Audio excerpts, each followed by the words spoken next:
Jay Crawford, Adam the Bull, Garrett Bush, Dustin Fox, Jason Lloyd, Tyvis Powell, plus, ba-da-da-da-da, you're loving him, Mikey McNuggets. And so many big names, it would take me hours to say all of their names. The ultimate Cleveland sports show starts now. Booyah!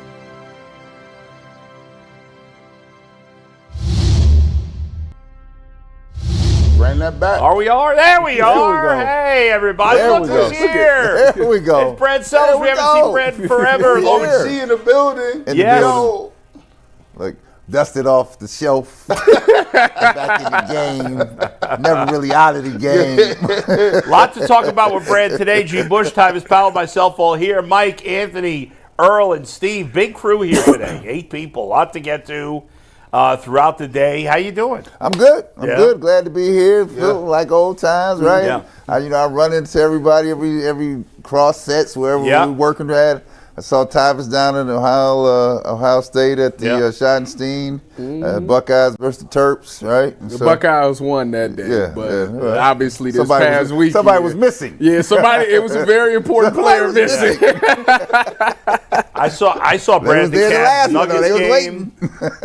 But it's an exciting time, Brad, beyond the Cavs, which we want to get to. I wanted to start with your daughter because obviously wrapping up a great career at Maryland, and she's expected to be a lottery pick in this WNBA draft. We also know, obviously, Cleveland can't draft her because the Cleveland's not coming in the league until 2028. But exciting time for you and your family. What you called, by the way. Yeah. And you look at the mock drafts. The ones I just looked at now, she was anywhere from 6 to 9. Yeah. But very exciting time, huh? Yeah, for it's you a good and your family? time. I mean, here, let me just say this, that it's been a blessing, really, for her to just have matured and gone to a place that has developed her. And I was just talking about this yesterday, Tyvis, to somebody. I said, for young people who have aspirations, you have to go to a place that's going to push you and develop you. Mm-hmm. Now, the one thing I say about Ohio State football, they develop people. That's how so many of us transition from college to the pros. Now, you'll go some places, they won't develop you. And developing you is this. They got to push you to the limits that you don't want to be. Right. And so they see something in you that you don't see in yourself. And so fortunately for Cheyenne, Maryland has done that, allowed her to growth and opportunity. She's been on some great teams, playing with some great players, and she's been able to evolve herself and just make her game better. And so we're finishing up a good career at Maryland. Looking forward to the NCAA tournament, big tournament, Big Ten tournament. And so, but we're close, about a month away.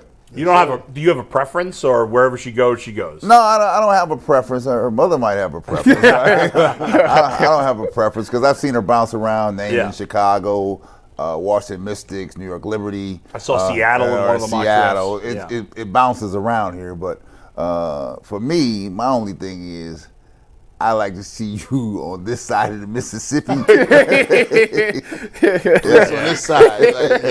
That West Coast, that get kind of tricky. Ain't no wrong with the West Coast, man. I played years on the West Coast. I was adopted by the West Coast, baby. But I dip into that pension to get her. He dip into them. Yeah. Especially he got to have business class at least. You can't get away. No, he got exit rows. Exit rows. At least business. Spoken like a well-trained traveler. Yeah, that's right. Get that extra 6 inches. Keep the price down. By the way, that extra 6 inches can make a lot of difference.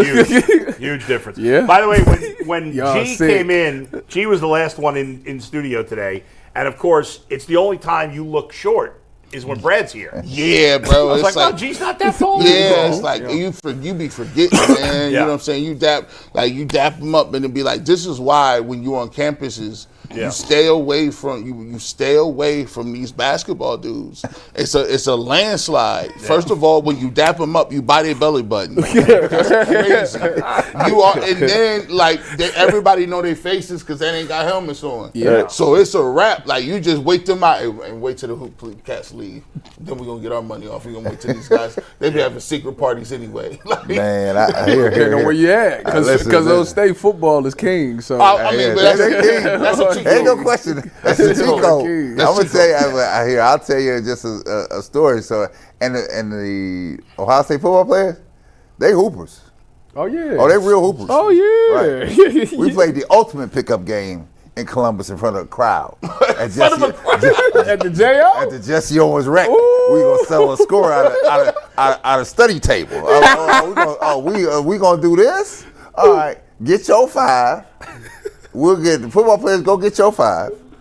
Basketball team, we'll go get our 5, and we'll see you at Jesse Owens. And we done hyped it up. It's been so hyped. I mean, I ain't seen a crowd at Jesse Owens like standing room only at that joint, right? Standing room only at that joint. That should have been charging tickets. And then we selling the score here. There was personal wagers on the line. Oh, okay. You know, personal wager that day, if you was betting $25. Oh, that's a lot of money. That's a lot of money. That's some cake today. Look, Chris Carter, Pepper Johnson, Keith Byers, Dan McFadden. See, they were trying to be physical. They came. Chris got some game. Yeah, they came to play. Yeah, Chris got some game. Now, I had to shout out to my man Chris Carter because they took the Ohio State basketball players down that day. Me, Dennis Hobson, they took us down. They won? Yeah, they won. A couple. That's black. And then I was like this because I was like, Chris, why you ain't out here hooping with us? You right? Chris can hoop. Man. He was in the dunking contest with like the celebrity dunk contest in the NBA. Like, no, my money gonna come on this other side. I can't fool with you today. Hey, listen, I would have been like, listen, I pulled something. You ain't about to get this off on me. My ankle is hurt. Brad, let's get into the Cavs now because. Oh, first let's go to Mike, and then we'll get into the Cavs. Got to do a read first, then we'll dive into I'm out of practice Cavs being off for a week. With Brad. When the game tips off, guys, the NBA action is just getting started, and there's no better place to get in on the action than with FanDuel, America's #1 sportsbook.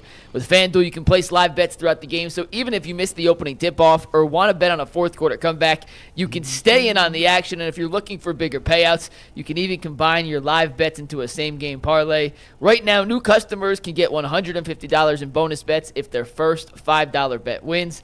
That is $150 in bonus bets if that first $5 bet wins. Just visit FanDuel.com/UCSS to join today. Make every moment more with FanDuel, the official sports betting partner of the NBA.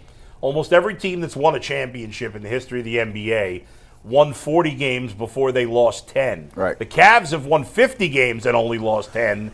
50-10, Brad, in your wildest imagination, could you have even fathomed that they would be this good? Well, no, not this good, but because I think it was premature. I think it was coming down the opportunity to get better down the road, but the lines of intersection really crossed this year because they really have put it all together this year. And a statement is if you got 50 wins in a regular season, that was always the barometer in this league. You had a pretty good season if you won 50-plus games, 50 or 50-plus games. We've won 50 really coming into the beginning of March, right? Yep. So this is no longer, like I tell people, this is not a fluke. It has not been a fluke for a while. People were slow to really believe that it was really this. Well, it's really this, right? I mean, you are the front runner here. You're the front runner of Eastern Conference here, and now it's about finishing out the regular season, the tests that come along your way, making sure that you answer the bell on those tests, because the Boston game was a good barometer here because I think everybody was like, oh, Lord, we're about to get blown out of here. And then they were like, Donovan Mitchell was like, no, I'm not having it. DeAndre Hunter, I'm not having it, right? And that's the kind of atmosphere that we have down there. And it should be a good finish here. It should be a really good finish. Man, we haven't even got a chance to even ask you about this because I think before the last time we talked to you, it was prior to the offseason and J.B. Bickerstaff, it was swirling about his job. And I remember you coming on and say, listen, man, JB done did a solid job. We done got 50 wins multiple times for the past 2 years. And then they bring in Kenny Atkinson. Have you ever seen a situation in the league where you got a situation where one coach leaves, goes somewhere else, and he balls out. I mean, the Pistons is balling. Yeah. But you get another coach in that brings and levels up and takes this thing to another notch. Have you ever seen something like that? I've seen it because I was there, right? So I was a rookie in Chicago. Doug Collins was our coach. Phil Jackson was the assistant coach. And when we had got to my last year in Chicago, we had got to the Eastern Conference Finals, got a chance to really just 2 games away from playing the Lakers in the championship series, right? And after the season, 2 weeks later, the Bulls ended up firing Doug Collins and hired Phil Jackson. And then that's where you saw the escalation from where Doug was. He had done a great job. I think 2 or 3 years out that I was there, we were 50-win teams. And so, I've seen it. It can happen. And that's no slight to JB. I saw JB in Las Vegas this summer, and I told him, I said, look, man, you know how this business is. You know how it works. You got to go to Detroit now. You got another lease out here. Mm-hmm. Bring that picture back. Bring that picture back. Hey, look at him. Look at him. Bring that picture back. Bring He saw that and said, did I look good? Not that one. It's coming. It's crazy. Look.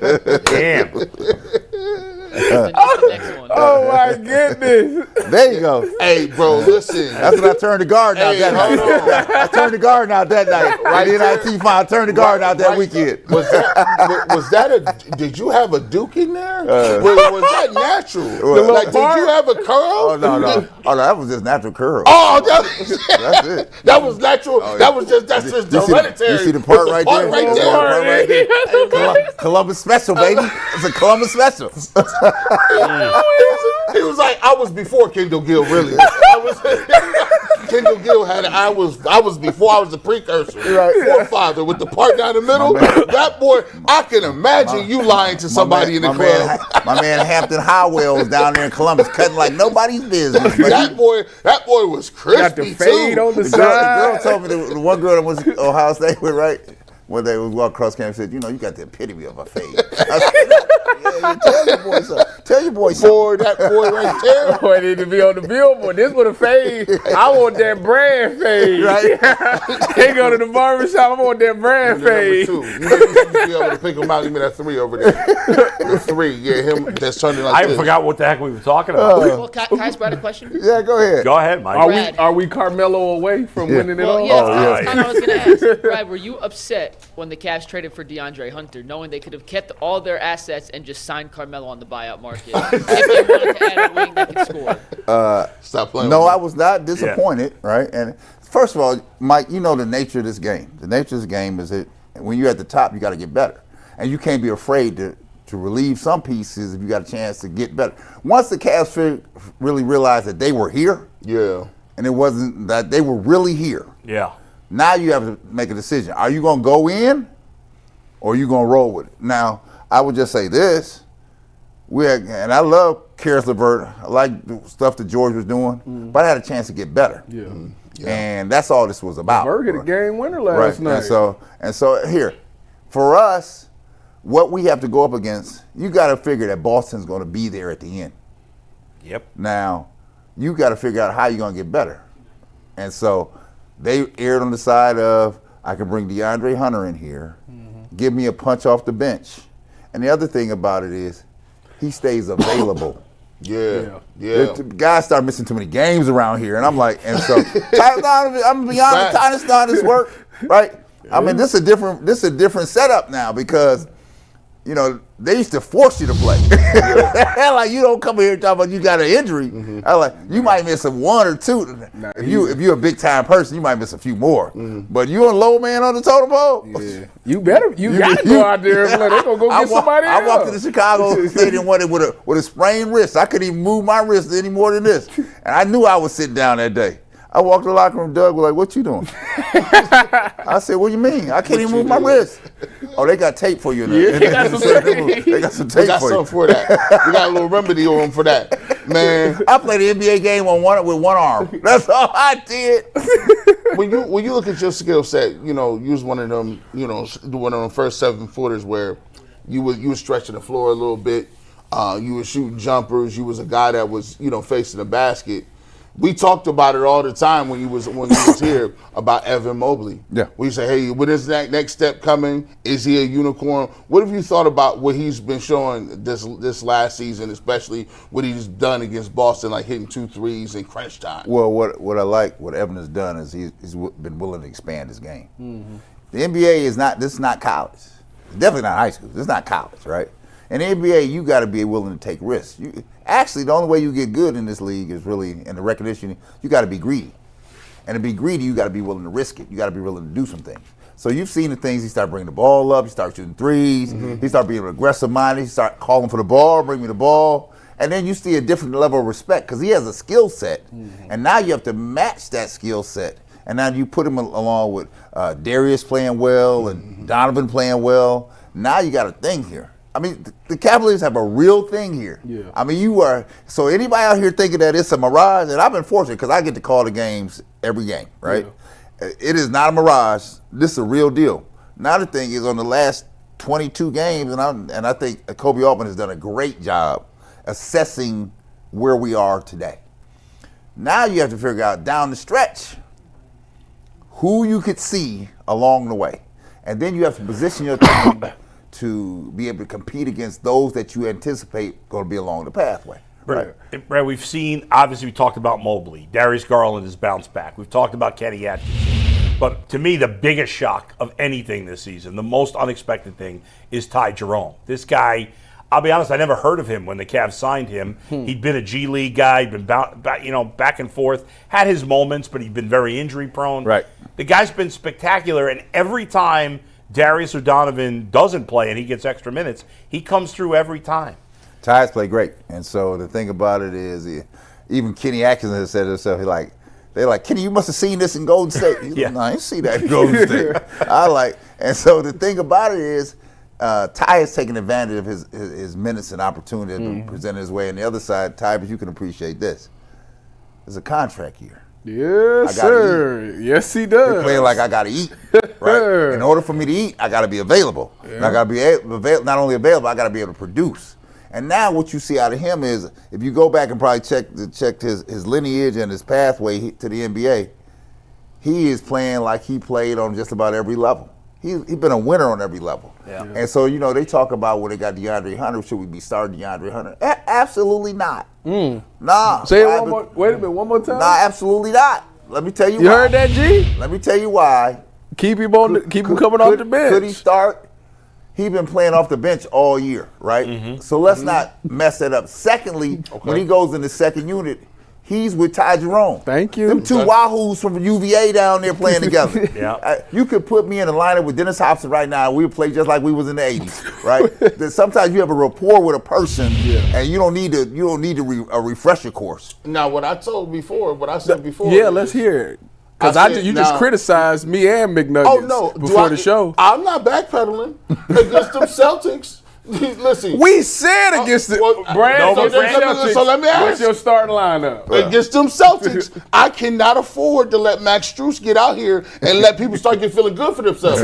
Tatum was feeling deep. He was like, "Oh, come on, let me pick him and get him." And then you already got Darius. I was about to say it was after DG. So if you got Darius Garland in the mix, you're shooting over Max Strus. You can't give them a two-way go. You can't let them hit jumpers, and you can't let them say, "Yeah, I got a little small dude on me." So would you do that against Boston? Are you going to start Hunter, or are you going to just go with that lineup? I'm a matchup guy. So if the matchups are better that way, right? The one thing you don't want to get, you got points from DeAndre Hunter coming off the bench. Mm-hmm. Now you're gonna float that in the starting lineup because you're gonna miss some of that because you got two guys that are firing already, right? Yeah. So Kenny's done a masterful job about how he's played people. But the one thing about DeAndre Hunter, I don't know if you heard this, Jim Jones was asking him after the one game when they beat Boston. He said, and they interviewed him afterward, he said, "You guys only lost one game." He said, No, Jim, hold on. We ain't lost no game since I've been here. I told him. I was like, let's get that. He said, let's get that correct. That's right. He ain't lost no game since I've been here. I love the fact that he came from Atlanta. Like, no, I'm not here to fit in. No, I'm here to fit out. I'm here to show you because he's pulling up. Like Ty Jerome must have told him, Yeah. Like, you know how you play a little different when your friend playing. Yeah. Get your guy from out of town. You be like, hey man, this is my boy. We're going back to college days. Man, these dudes out here really put the team on their back against a game against the Trailblazers. Yeah. And you think about it, they just gave Donovan Mitchell the night off, and that could have been one of them scheduled L's. But guess what? When you got Jerome and when you got Hunter being like, no, we're not going to lose this game today. No, the other thing, G, I tell you this, winning, a culture of winning is developed. You don't get it overnight, right? I don't care what they say. Purdue ain't gonna never win nothing because they not no winners like that, right? Dang, they just went to Purdue. I said, Northwestern might have a good year. They're not no winners, right? Now you walk into Ohio State practice facility, right? What's it breathe like? Tyvus, come on. He said Purdue ain't gonna never win. I'm keeping it 100. Purdue caught straight shots for no reason. I'm keeping it 100. Right? You walk into Ohio State, they have an attitude of winning, and they don't take anything less than win. And if you don't win down there, they running you out of here. Clearly. Yeah. They turned on your boy a couple times out there. I was like, hold on, wait a minute, y'all getting too anxious. Oh, no, he was about a week away. He was about a week away. That Tennessee game was a real shaky. If that Tennessee game would have went south, I don't know. I told you. But if you come here, Bull, with a level of winning in your blood, that's what you're seeing out of Ty Jerome and DeAndre Hunter. Because they have won at a high level here, right? At least in college coming here. So your mentality is like, that's why I say with his comment to Jim Jones, he was like, man, I ain't lost since I've been here. I want to get you corrected here. Yeah. So would you? So let me ask you about the playoff rotation because Kenny's playing all these players right now. Oh, that's about to shorten. Yeah. Okay. So give me how many you think that they should be running, and then give me the 7, 9 at the most. Okay. So give me 8 at the normally. So who you cutting out of this thing? Because obviously you got the starting 5. You got we going backwards? Or you want listen, we got the starting 5 with Strus, okay, Ty Jerome, DeAndre Hunter. So that's your top 7. That's 7. That's 7. All right. Dean Wade's got to be 8 if he's healthy. So Dean Wade is in there, right? Yeah. Okay. And then keep coming. Keep coming. So who's 9? It's whoever's hot. Okoro or Merrill? I'm gonna tell you. Listen, that's what makes the practices interesting. Because now you're fighting for this time. Now I'm gonna inject something else into the mix. The other side of championship level teams here down the stretch is, and in these buyouts, people are getting bought out here, right? And championship level teams, they will buy a guy that's on waivers. They will sign him and bring him in here. Not that you need him, but to keep him off the chessboard for somebody else. Right, that makes sense. Yeah, keep him. Yeah, so when I sit out here and I see PJ Tucker sitting out here, right? And I pick up the thing last night, and Milwaukee looking at PJ Tucker, right? Not that they need PJ Tucker, but you might need PJ Tucker for a series, right? Okay. And that's the kind of thing. And I don't want anybody, don't get your feelings hurt if you're on the team. Listen, they've been doing this for decades. So Isaac Okoro ain't making the list? Man, I'm just telling you.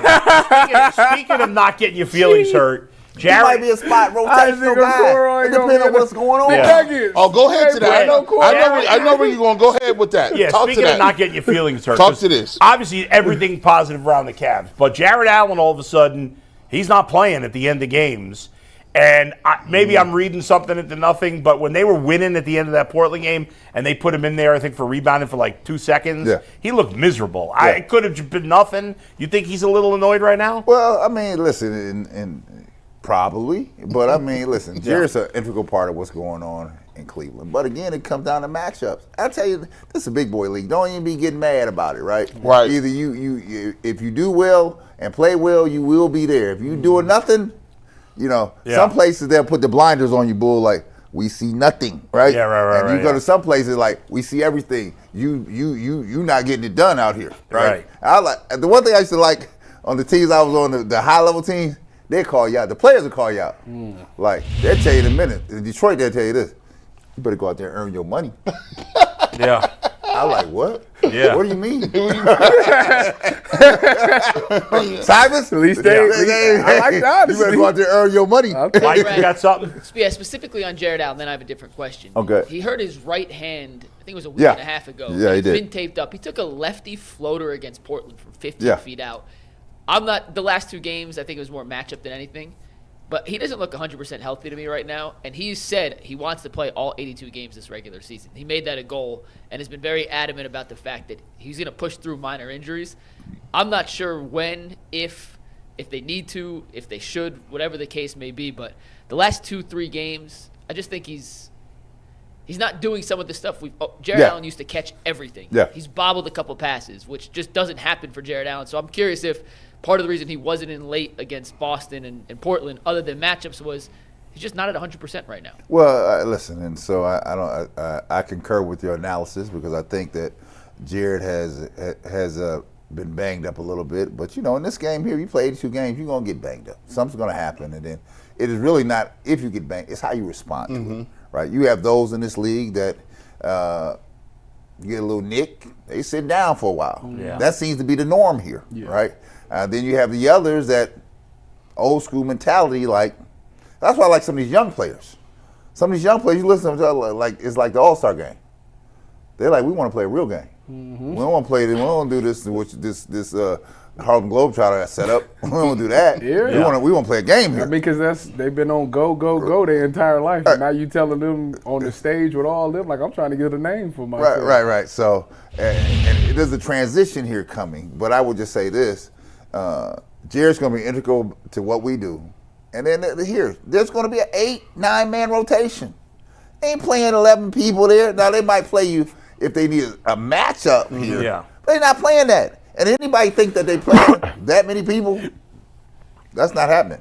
Because the series is dictated on matchups. Everybody's predicated against matching up against somebody. You see in Boston, they try to get Darius Garland and Sam Merrill in the pick and roll up there. They want you to switch up top. Yep. That guard is going to set a screen for Jaylen Brown or Jason Tatum to force a matchup. And it wasn't until Dean Wade came in and shut it down a little bit, and DeAndre Hunter came and started muscling up on Tatum and Brown a little bit. Hence is why I say, where's PJ Tucker, right? Because you just are trying to buy moments here, minutes. You're not trying to buy 48 minutes. I'm trying to buy 5 or 6 minutes in the game to change the tide. Anytime McCorrell's on the floor and he ain't getting victimized and he hit a shot, you stealing minutes. I'm stealing minutes with it. Sam Merrill, if they don't victimize him, I can sneak him in for 3-4 minutes. He hit a shot. I stole your minutes, bro. So you're not putting Okoro out there? Oh, no. I'm not. Mike, go ahead. You're a wild guy. God! When you look at the championship odds right now, Brad, despite the fact that Cleveland has the best record in basketball, 50-10, they're just the 12th team in the history of the league to win 50 of their first 60 games, and 6 of the first 11 won the NBA championship that year.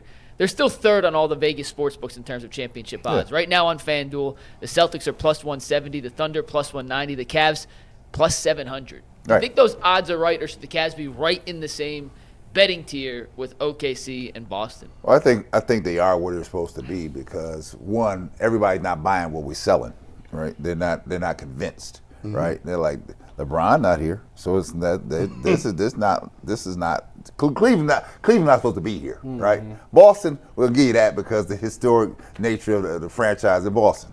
Right, OKC to me, Mike, is really in the same boat we're in. They haven't ever won anything, right? And see, the story does not come on, Bull, until the lights come on. That's right. That's right. In late April, the lights gonna come on, and I ain't talking about the lights of the arena, the big lights of this nation, because everybody's gonna be paying attention here. And you know, by the time championship time, the street lights gonna be going until about 9 o'clock. We all in the summer. We'll be wearing shorts by the time they play the finals. And so basketball is long as hell. We find out who the real contenders are. So you sit here, Bull, and you sit here, and then when the lights come on, because you don't know who's gonna answer the bell when the lights come on. Right? And so we've had our struggles sometime in the playoffs because the lights have come on and we were learning. Right. And that's why Boston deserves to be the favorite. They're the defending champs. And the only reason Oklahoma City's got much significantly better odds than the Cavs is because they don't have to beat Boston to get to the finals. Yeah. The other thing I say is, myself, I'd rather play out the 2 or 3 hole. Be the number one target out here every night. You got to have a mentality to carry that every night, right? You got to have a mentality to carry that every night. That's why I wanted the Cavs to have home court advantage. I could foresee in some alternate universe where, listen, if you drop one or you come out and they beat you all 3 games on their home court, it might be you might need 4 home games to win. I mean, because I look at the Celtics. To me, the Celtics have proven that they can win on the road. They're like the Cavs of a couple years ago when they had LeBron. He don't care about getting nothing on the road. He'll go to your spot game 7 and win a road game. But I want my team. I want the Cavs to have a little bit of buffer.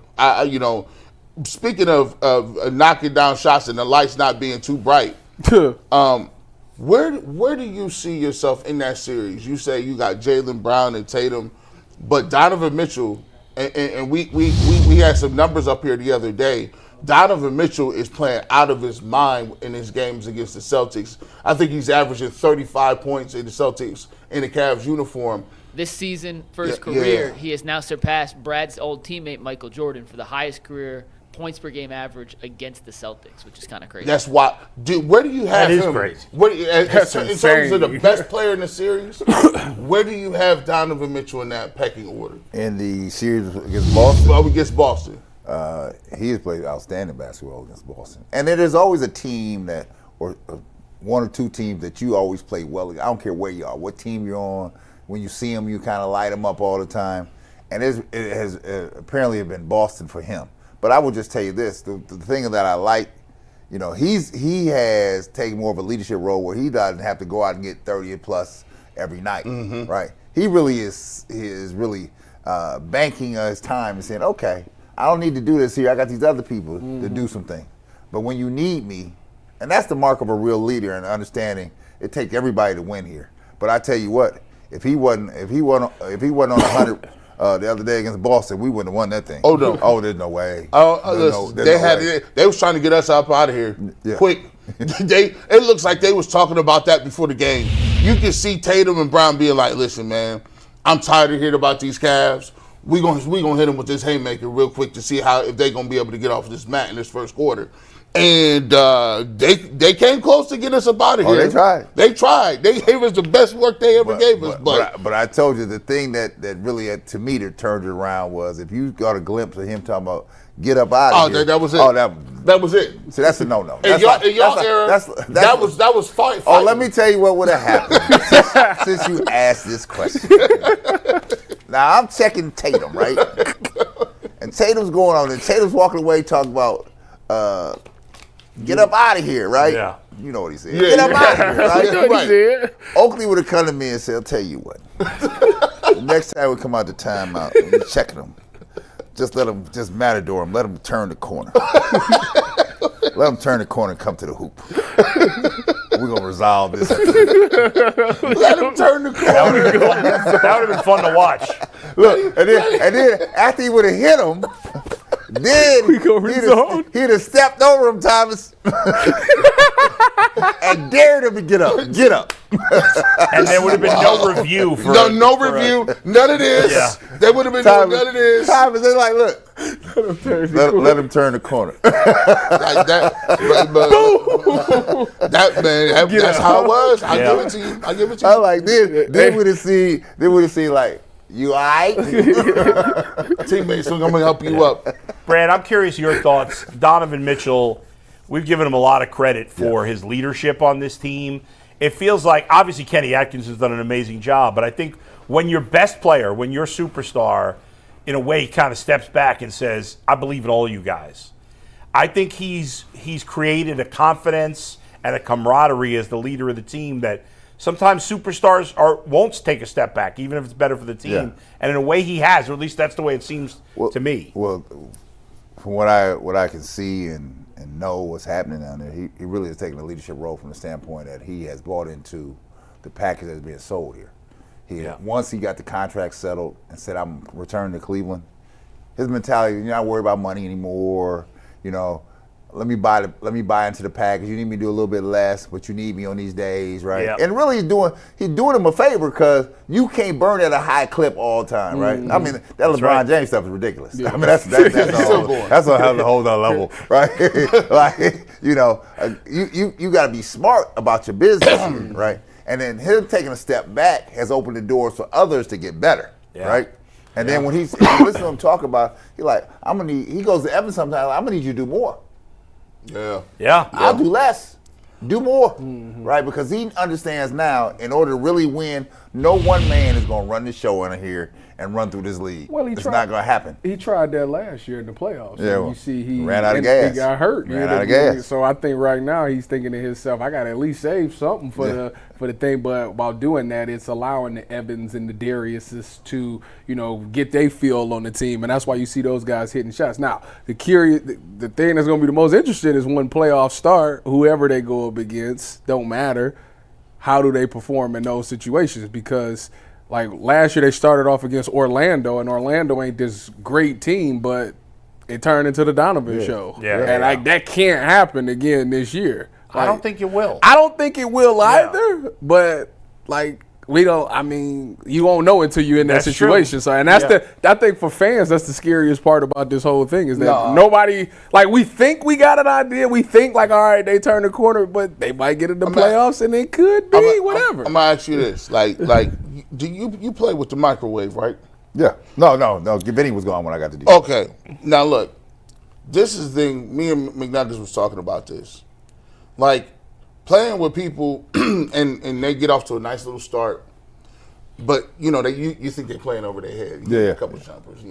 This guy, you ain't that. Right. Go past half the season. You mess around, have All-Star game come, he's still doing it. Still going. Then you get to the end of the season, he keep adding stuff to the table. Now you shooting for half court. Yeah. Now you got a floater. Now you got a little bank shot. Have you seen somebody play out of their mind for the majority of the season and the coach can't explain it? Donovan Mitchell, who played with him. Jeremy Lin. Lin Sandy is the one-on-one I can think of. Right. But Ty Jerome, I call him Steph Jerome. Steph Jerome, you can't tell me Steph Jerome is him. His hair get longer, his beard get a little deeper. He got a little more swag. Steph Jerome is different. He mixed up. I don't understand. Have you no one saw this? Can you explain that to me? This dude get 25 now? Well, I just say it like this because first of all, he only played a game or two last year. He was hurt. We hadn't even seen him. He was on the He was on the milk carton. Yeah. It was he had an ankle? Yeah, and I thought he was out for a couple weeks. You out for the season? For the whole season. It's literally the second game of the year. Right. Crazy. He just sprained his ankle. He out for the whole year. What? And so I sit here now. And he's playing out of his mind, but he's not playing out of his mind because if you go back and look at the stuff at UVA. Yeah. Go back and look. That's what he was doing. But the other thing you got to factor in, you got to keep this in the front of your forethought here. He is playing for a contract. Facts. Contract. Facts. He can smell it. Yeah. He can smell it. Now, the Cavs going to have an issue here at the end here because we talked about that he's going to command a lot of money out here. Yes, he is. It'll be interesting to see if he takes less to stay with the Cavs as opposed to going to a bad team. As the pros sit over here and we say, certain people that already think about it though. Wow. You say take less money to stay with the Cavs. Who in the heck want to be a backup or come off the bench forever? I don't know, but he does he want to win? Is that the biggest priority? If you win a championship, I feel like if he won a championship, he's gone. I feel like you want to go play, be a starter for a crappy team, and so you're a starter. See, the thing about it is, athletes all feel like I'm that guy, right? So you gonna pay me? James Harden was the perfect example. James Harden was like, I'm leaving to go to Houston, and he went to Houston. He turned into that dude. Yeah. Would he have been that guy if he would have stayed the sixth man for the Thunder? I got you. No, because he'd have been behind Kevin Durant and Russell Westbrook. How much winning has he done? That's not the point. He got a bag and he blew up. But everybody, he would have gotten a bag no matter where he went. Nah, because they didn't even OKC didn't pay him. Not OKC. That's the problem because the Cavs had to manage. This is not New York. You got to manage your cap numbers here, right? And so if he gets crazy, and teams out here like Cleveland not going to put that money on the table. Yeah. Put a big bag number out here, right? I mean, it might be because not that they really want you, but they want to take you off the chessboard. Listen, I understand what you guys are saying. I didn't play professional sports. If I did, I might feel differently. But I would think that once you're talking about hundreds of millions of dollars, what's the difference? He's not at hundreds of millions, though. Wouldn't you? What's that? He's not near hundreds of millions. Well, Ty Jerome maybe, but you brought up James Harden. Like James Harden's made, I don't know, $200 million. I'm talking about when he left OKC. So this was Right. 2013, when he was whatever that six-man, was. right. Right. Like that's Ty Jerome is pretty much in that. It's kind of in that similar but situation. Like maybe, and then what if Ty Jerome goes to Brooklyn? He's not really a starter. He stinks. Then he's rich. But he's gonna be rich either way, Tyvis. That's all I'm saying. Well, I'm not saying you shouldn't do it. What do you think the Big Nuggets? What's the difference? Like the Cavs can offer what, and what can he other said they teams could. offer? Big Nuggets said they would have his bird right, so they could ask for a little more. I'm thinking like a little $40 million deal. So the Cavs offer $40 million. I don't know if that's comparable, but I'm thinking 40, 45. Let's just throw some numbers I that might think not he's be going true. to get – the Cavs can offer, give or take, between $10 and $12 million a year for Ty Jerome. And I think a team like the Nets – there's only 3 teams with cap space this summer. 3. It's Brooklyn, Utah, and then another bad team, and I forget who the third team is. But none of the teams that are good have cap space. They may offer 15, 16. So over the course of the contract. Okay, so all I'm saying is, Tyvis, if I'm a player, I'm not saying you want to take the most money. That's fine. I'm not saying you're bad for doing it. I'm just saying if I were a player, and again, I wasn't, so maybe I wouldn't feel this way. That if I were happy somewhere and I could get $36 million or take another chance to go somewhere else for $45 million. Yeah, I understand it's a $9 million difference. My life is unchanged. 36 versus $45 million. The part that I'm set for life. But what I'm trying to get you to understand is that he won't ever be the man here. He won't be the best player on the Cavs because Evan, Donovan, and Darius is here. Okay. If he go to Brooklyn, he could be the best player ever. He could be the best player for Brooklyn. I mean, he could be the man there. So it's like it was literally like I told y'all this story when I was with Seattle. Sherman was like, "What, you going to stay here and be my backup for all these that years?" I understand. Like, so why would he stay with Cleveland and be a backup for the rest of his career? That don't make sense. Fair enough. That I get, but then that's not just about the money. No, I didn't say it was just about the money. Yeah. What I'm saying is, it really in other examples where it's like, if you're a baseball player and you're going to be a starter either way, wouldn't you rather stay in one spot where you're making 20 as opposed to going somewhere else 22? There's a multitude of factors. Yeah. You have a point, right? So it really comes down to, one, you've been a journeyman bouncing around. Yeah. 2, to your point, he has seemingly found a space, right? You've been looking for a space, right? The question now will be, in the space, he's got his collegiate teammate that his best friend on the team, right? That is worth something. It is. It's worth something. Didn't he play with Donovan Mitchell in high school? Yeah, they're friends too. Right, Yeah. so it's worth something. Right? Yeah. Right. Now, it's a numerical trade-off here. Yeah. I'm willing to do something here, but if the market has 15, don't come to me with 8. Right? That's not going to work. That's what I'm saying. The math is not going to work. Right? Now, if the market is 15, you come to me with 11 or 12. We can talk about it. Yeah, I'll take that. I can contort myself Brad, to make this thing happen. For the sake of this, the non-taxpayer mid-level exception, the full is $14 million. Right. The Cavs can get somewhere in the vicinity of 10, 11, 12, whatever it's the 105% of the league average with the early bird rights. So they're going to be in that ballpark. Right. Okay. Well, So it's a shot. now you're leveraging your friendships, your space. Because I'm coming back to you. Do you want to go around and do what you just did?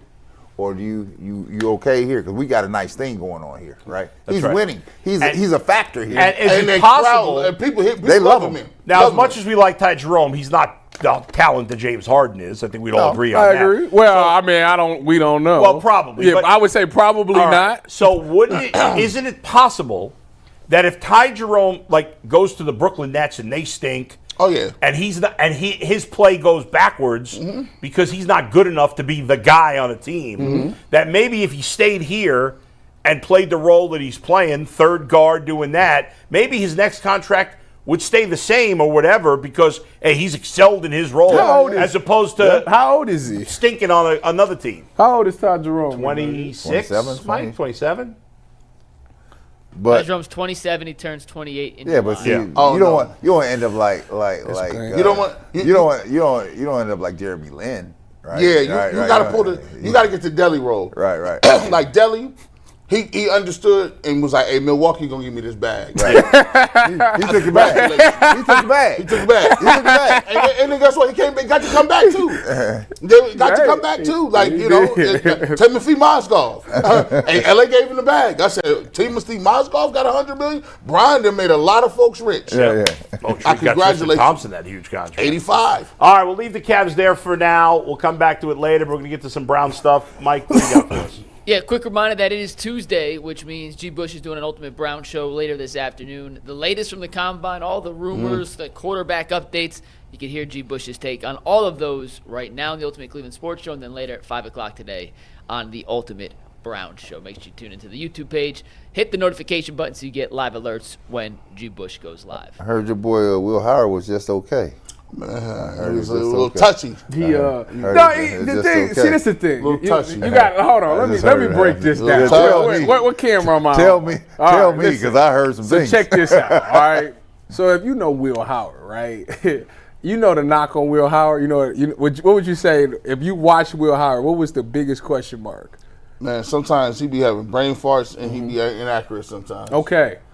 What would you say? Do you gonna watch it? What Not athletic enough for the NFL. No. I think he's athletic. The one thing NFL. the one thing that teams worried about, what a lot of people was mad at Will Howard about, was his arm strength. The ability to hit the deep ball. Now, he answered a lot of those questions during the playoff run where he hit a lot of deep balls, but people still aren't so. You got some of the best wide receivers, okay? So the arm strength is a question mark. So I said it's a great marketing strategy. You go watch Will Howard throw at that combine. His agent probably said, "Listen, this is what you're gonna do. You're gonna overthrow these fast wide receivers. Just if you err, make sure you overthrow them, just to show off your arm talent." And you go back and you watch it, boom, he overthrowing everybody. It was not no ball that he threw that was underthrown. If he missed, it was overthrown. This is the reason why he did that is to say, so people are like, oh, his arm strength is there. These guys is running 4.4 and 4.3.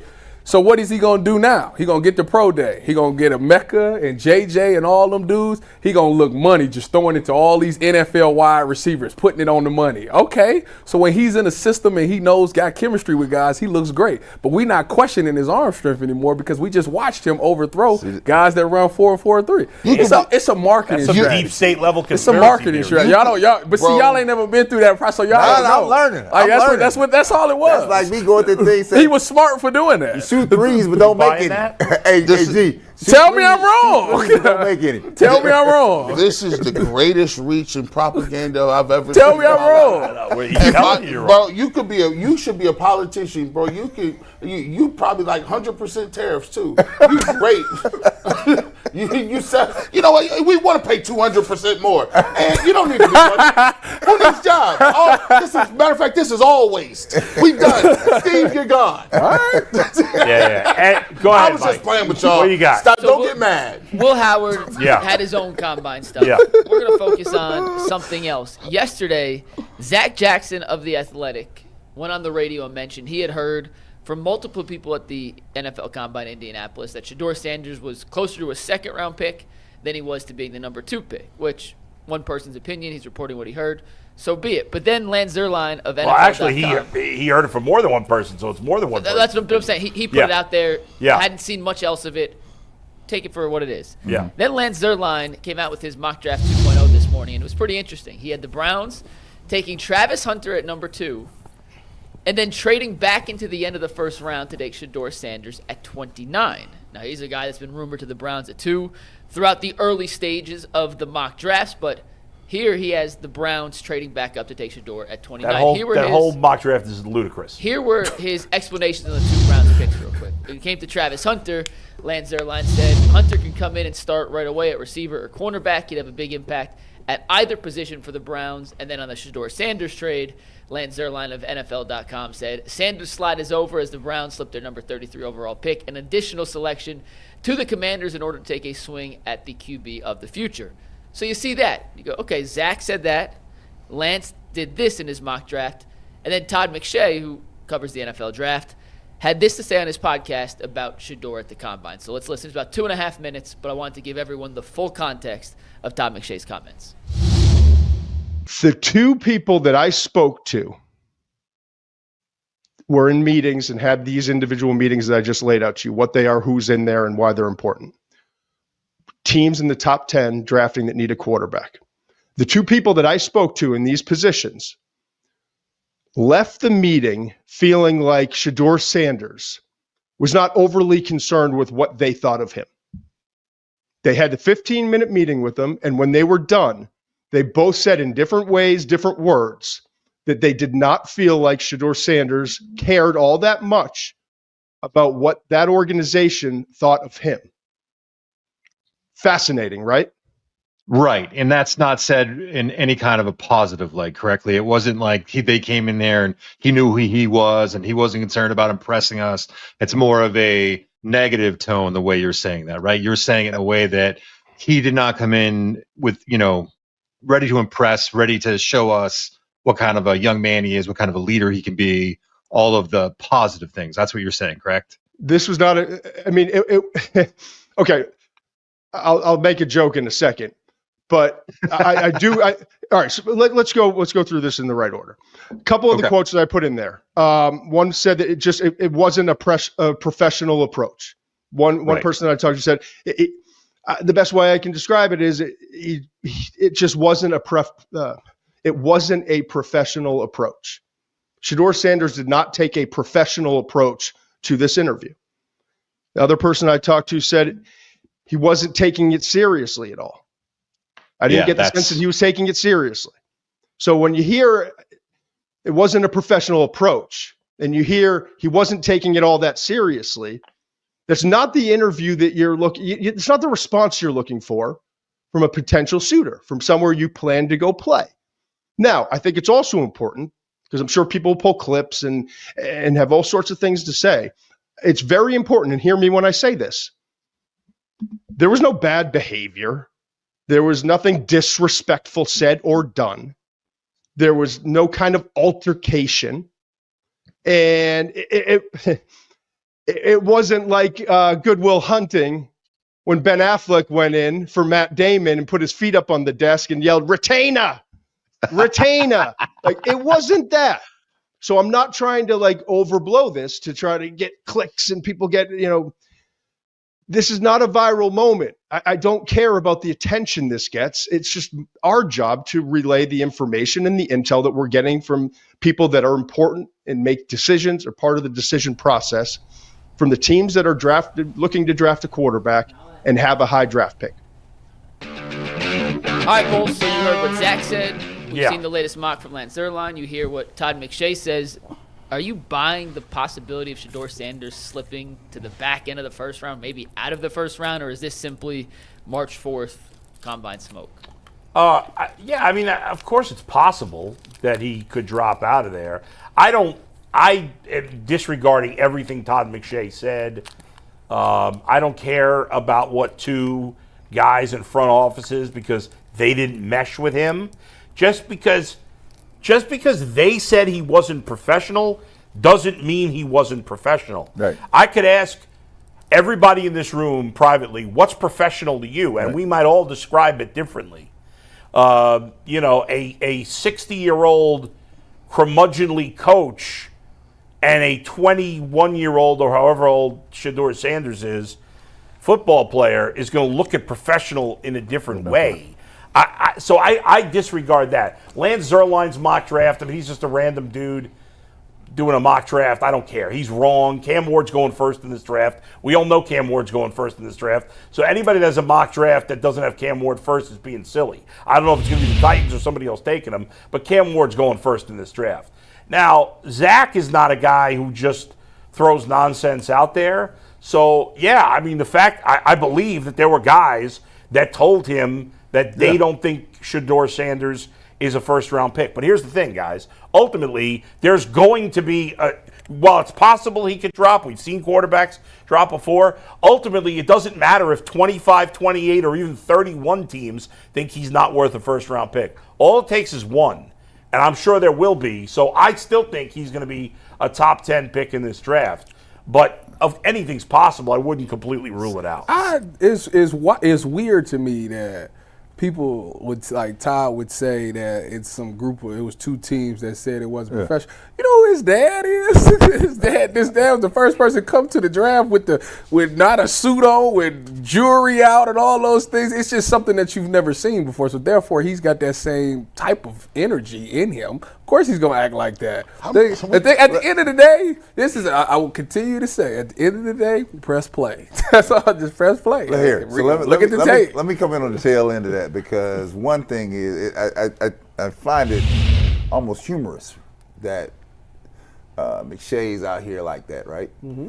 So you can trace back to Shedeur Sanders' lineage.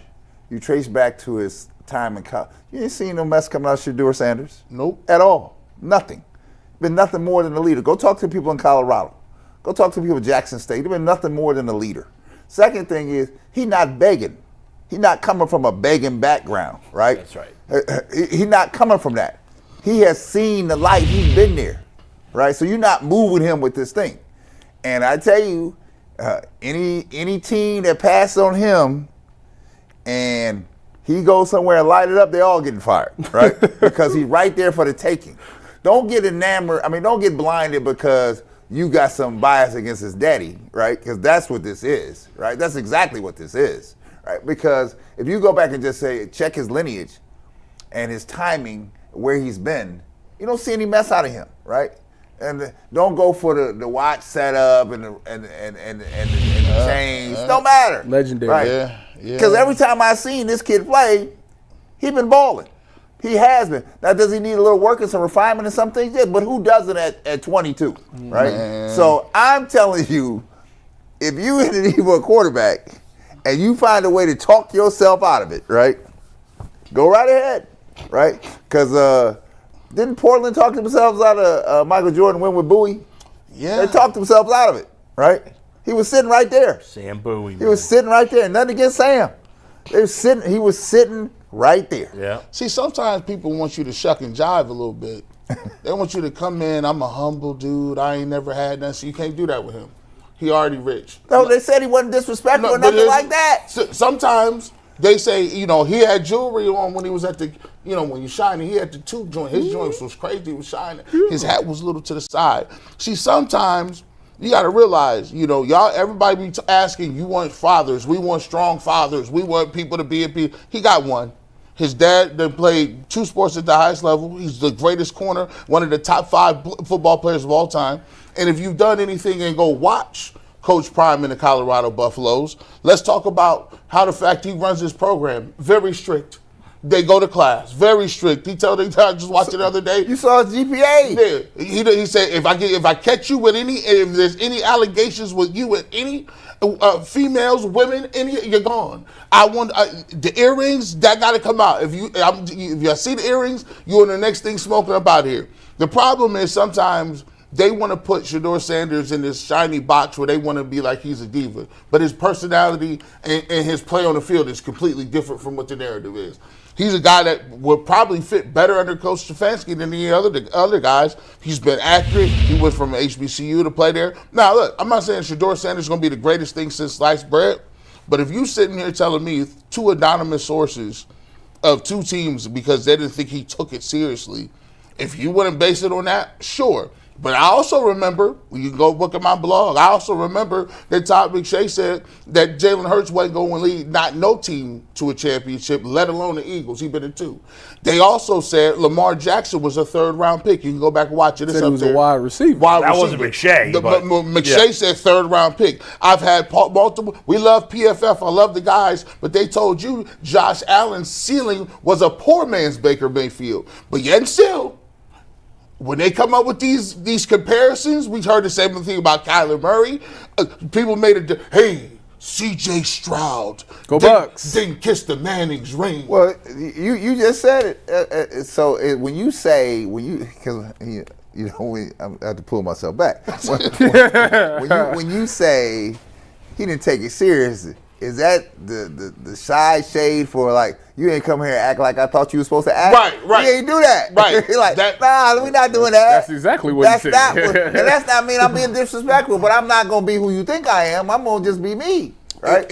And I said, if you feel that's a reason to keep me off your roster, then keep me off your roster. But I'm gonna tell you what, I got a saying here: the apple doesn't fall far from the tree.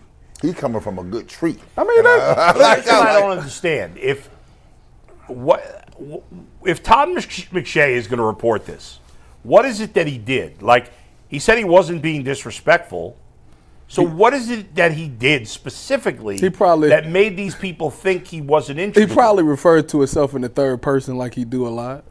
Two ain't doing that. Two thought on this play that two was supposed to do this, so two did it. Like, he ain't do that. Hold on. He do that. Here's the problem with it. The NFL has gotten away with this forever.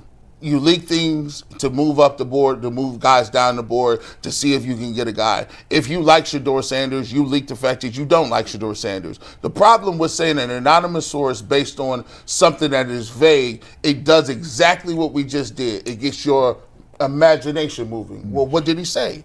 Did he curse? Did he say something? Did he say that he wasn't willing to learn certain things? How did he come off? Was it a tone thing? And then they put water on it to be like, it wasn't anything bad. Now you sitting there and saying like, well, what is it? Right. And all it takes sometimes is that questioning, because the human mind always goes to the worst thing possible. Why would two people say that if it was just one? But if anytime it's more than one, it just must be true then. Yeah. No. And everybody comes from different backgrounds. No. I don't understand why this is like. First of all, I don't care about that, but like, again, it goes back to his dad told the team, "When are you picking? I'm picking 8th. Well, I ain't gonna be there, so it's no need for us to even talk." Right. Like, he probably feel the same way. When you picking? They got me going second. I'm going. I ain't gonna be there. If I'm interviewing with the New England Patriots at 4, I ain't paying attention. If I'm interviewing with the Jacksonville Jaguars at 5, not paying attention. I'm gonna wake up when the Raiders is on the clock at 6, but when the Carolina Panthers come back on the clock at 8, I don't want no parts of what y'all talking about. And the Saints might be off the list too. Why would I be in here talking about? Yeah, I see myself in your offense. No, I don't. You know that. You know what the thing is, though? He did a press conference with the media during the Combine, and I thought he came off very well in that. I actually didn't think and even if he came off as cocky, which I didn't think he did, but who cares? To be a professional athlete, to be great at a sport, you have to be cocky. You can't. Well, he's not even here. It's not even cocky because people confuse it sometimes. Yeah. Every time he comes off as very confident in what he is, right? But I'm saying I don't care either way, even if he is cocky. But people coming in, but people coming here, they're looking for you to be what they think you should be, and he's not. He's like, I'm gonna be who I am. I'm not, because you can't show me any, because the spotlight has been on him since he's been at Colorado, right? You don't find any dirt coming up in here, right? No misstep here, right? But the thing is that's. I'm gonna ask y'all this question because we talked about it. I think a lot of what comes with that is when NIL came in, right? I you know all too well.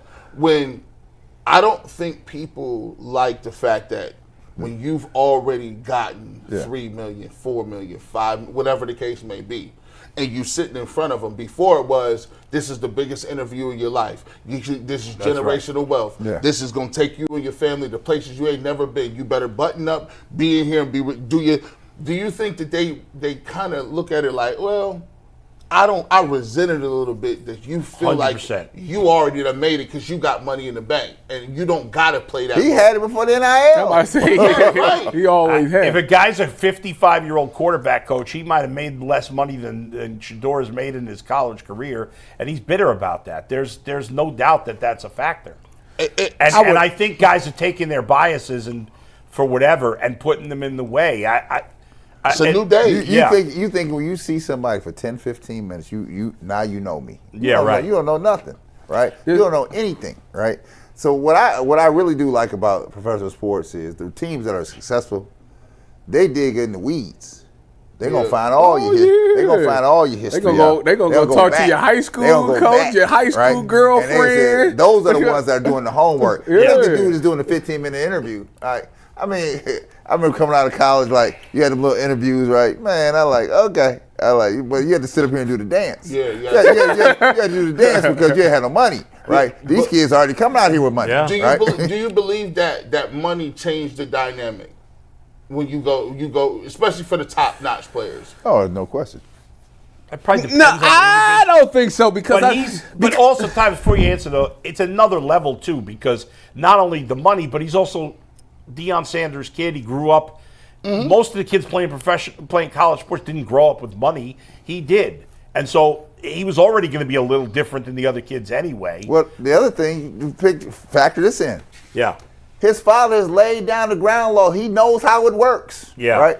So you think Shedeur don't know how it works? Sure. Right? Yeah. So he got an opinion when he walk up here. So when you go in there and do the dance, Deion already told him what the dance is. Like, man, we're not paying attention to that because that dude over there can't make no decisions. Right? Right, that is kind of That dude in there ain't making no decisions. He's like, that is kind of crazy because he's like, all right, Shedeur, who you going to meet with today? I'm meeting for with the Jaguars. I remember with Sammy Smith. Yeah. Who was Who's Sammy Sam- Smith? Man, go on out here. Well, Brad, I mean, your daughter is going to be probably more prepared to, meet with teams than some of these other girls who did not have a professional athlete as their parent. It's just that's it. That's just it. If you have some certain level of experience because of your family, it's going to factor in. I told you before the show. Yeah. That's how she ended up in Maryland because Right. I knew the dance. And I was like, That's anybody that wasn't singing the right hymn from the hymnal, That's right. I cut them off. Yeah, I cut as my you own should. blood. I cut my own blood off because they still mad at me in Columbus. Nope, that ain't what I wanted to That hear. ain't what I'm trying to hear. said you gonna do what? No. We go. Come on. We go. Because once you have been there and seen it and understand how it works, then what happens is you have an institutional knowledge. Yeah. It was my job as a father, like Deion, to pass that on to my child. That's right, Like, yeah. here's how this works. And because they like say, no, Dad, no. Yeah. That's not it. That is. This is how it is, right? And this is what we're going to do, right? And I know this thing. Deion know you're going to get drafted here. There's no way that Deion does not know where he's going to get drafted. Right. So I don't care what Sports Illustrated said, this said, you in here somewhere. And probably to one of these, because he's got enough connections. Yeah. That people will shoot him straight. To know they're going to give it to him straight, right? So he got an idea. His job now is, and as you talk about me and Cheyenne, I have to keep the train on the rails. You ain't getting sidetracked over here. Get back on the rails. We're going to stay on the rails here because the rails going to lead us in, right? But I heard this. I don't care what you heard. That don't make no sense, right? Because I tell you, it was for Cheyenne. And Brenda Freeze and I, the coach of Maryland, are close, right? We got a good relationship. When things in her junior year, after we had what they call a down year in Maryland, even though they went to the NCAA tournament, you think we wasn't getting calls about departing Maryland to go somewhere else? And the first thing I said, well, I'm going to stop you here. We're in the right place, right? I'm going to keep it 100. Now, you still got to do your part, but we're in the right place here. And so when we had that end of the season meeting, I went in there, I said, Coach, Cheyenne, her mom and I, we went to the meeting. I said, let me start the meeting. We're going nowhere. Put that on the table. Because my child is depending on me to cut down the trees in the forest so she can come to the pathway. Right. I said, ye get behind me. We going this way, right? And I said, you have to trust what I know, that I know what I'm talking about here. Right now, you still got to do the work, but any of the nonsense. So when you throw that little stuff out there, we've seen it all. People shading people and trying to set it up, right? Well, if you got some dirt, say what the dirt is. Yeah, let it out. Because now you're doing me a disservice here. Because Or whoever your source is, put a name on it. If it's really what you say it is, you should be comfortable to say, all right, I said that. And I'm with Bull here. The great part about the Cleveland Browns is they don't have no leeway to be talking about no foolishness anyway. We cut right to the factor. The factor is you was 3 and something last year. You have no room to be talking about, I don't like how he was sitting there. No, y'all gonna find a quarterback and y'all gonna get to it. That's the only thing we talking about. Yeah. The only debate for the Browns is what you doing at 33. I'll take some. I don't agree. I think the debate for the Browns is should you be trading up to 1 for Cam Ward.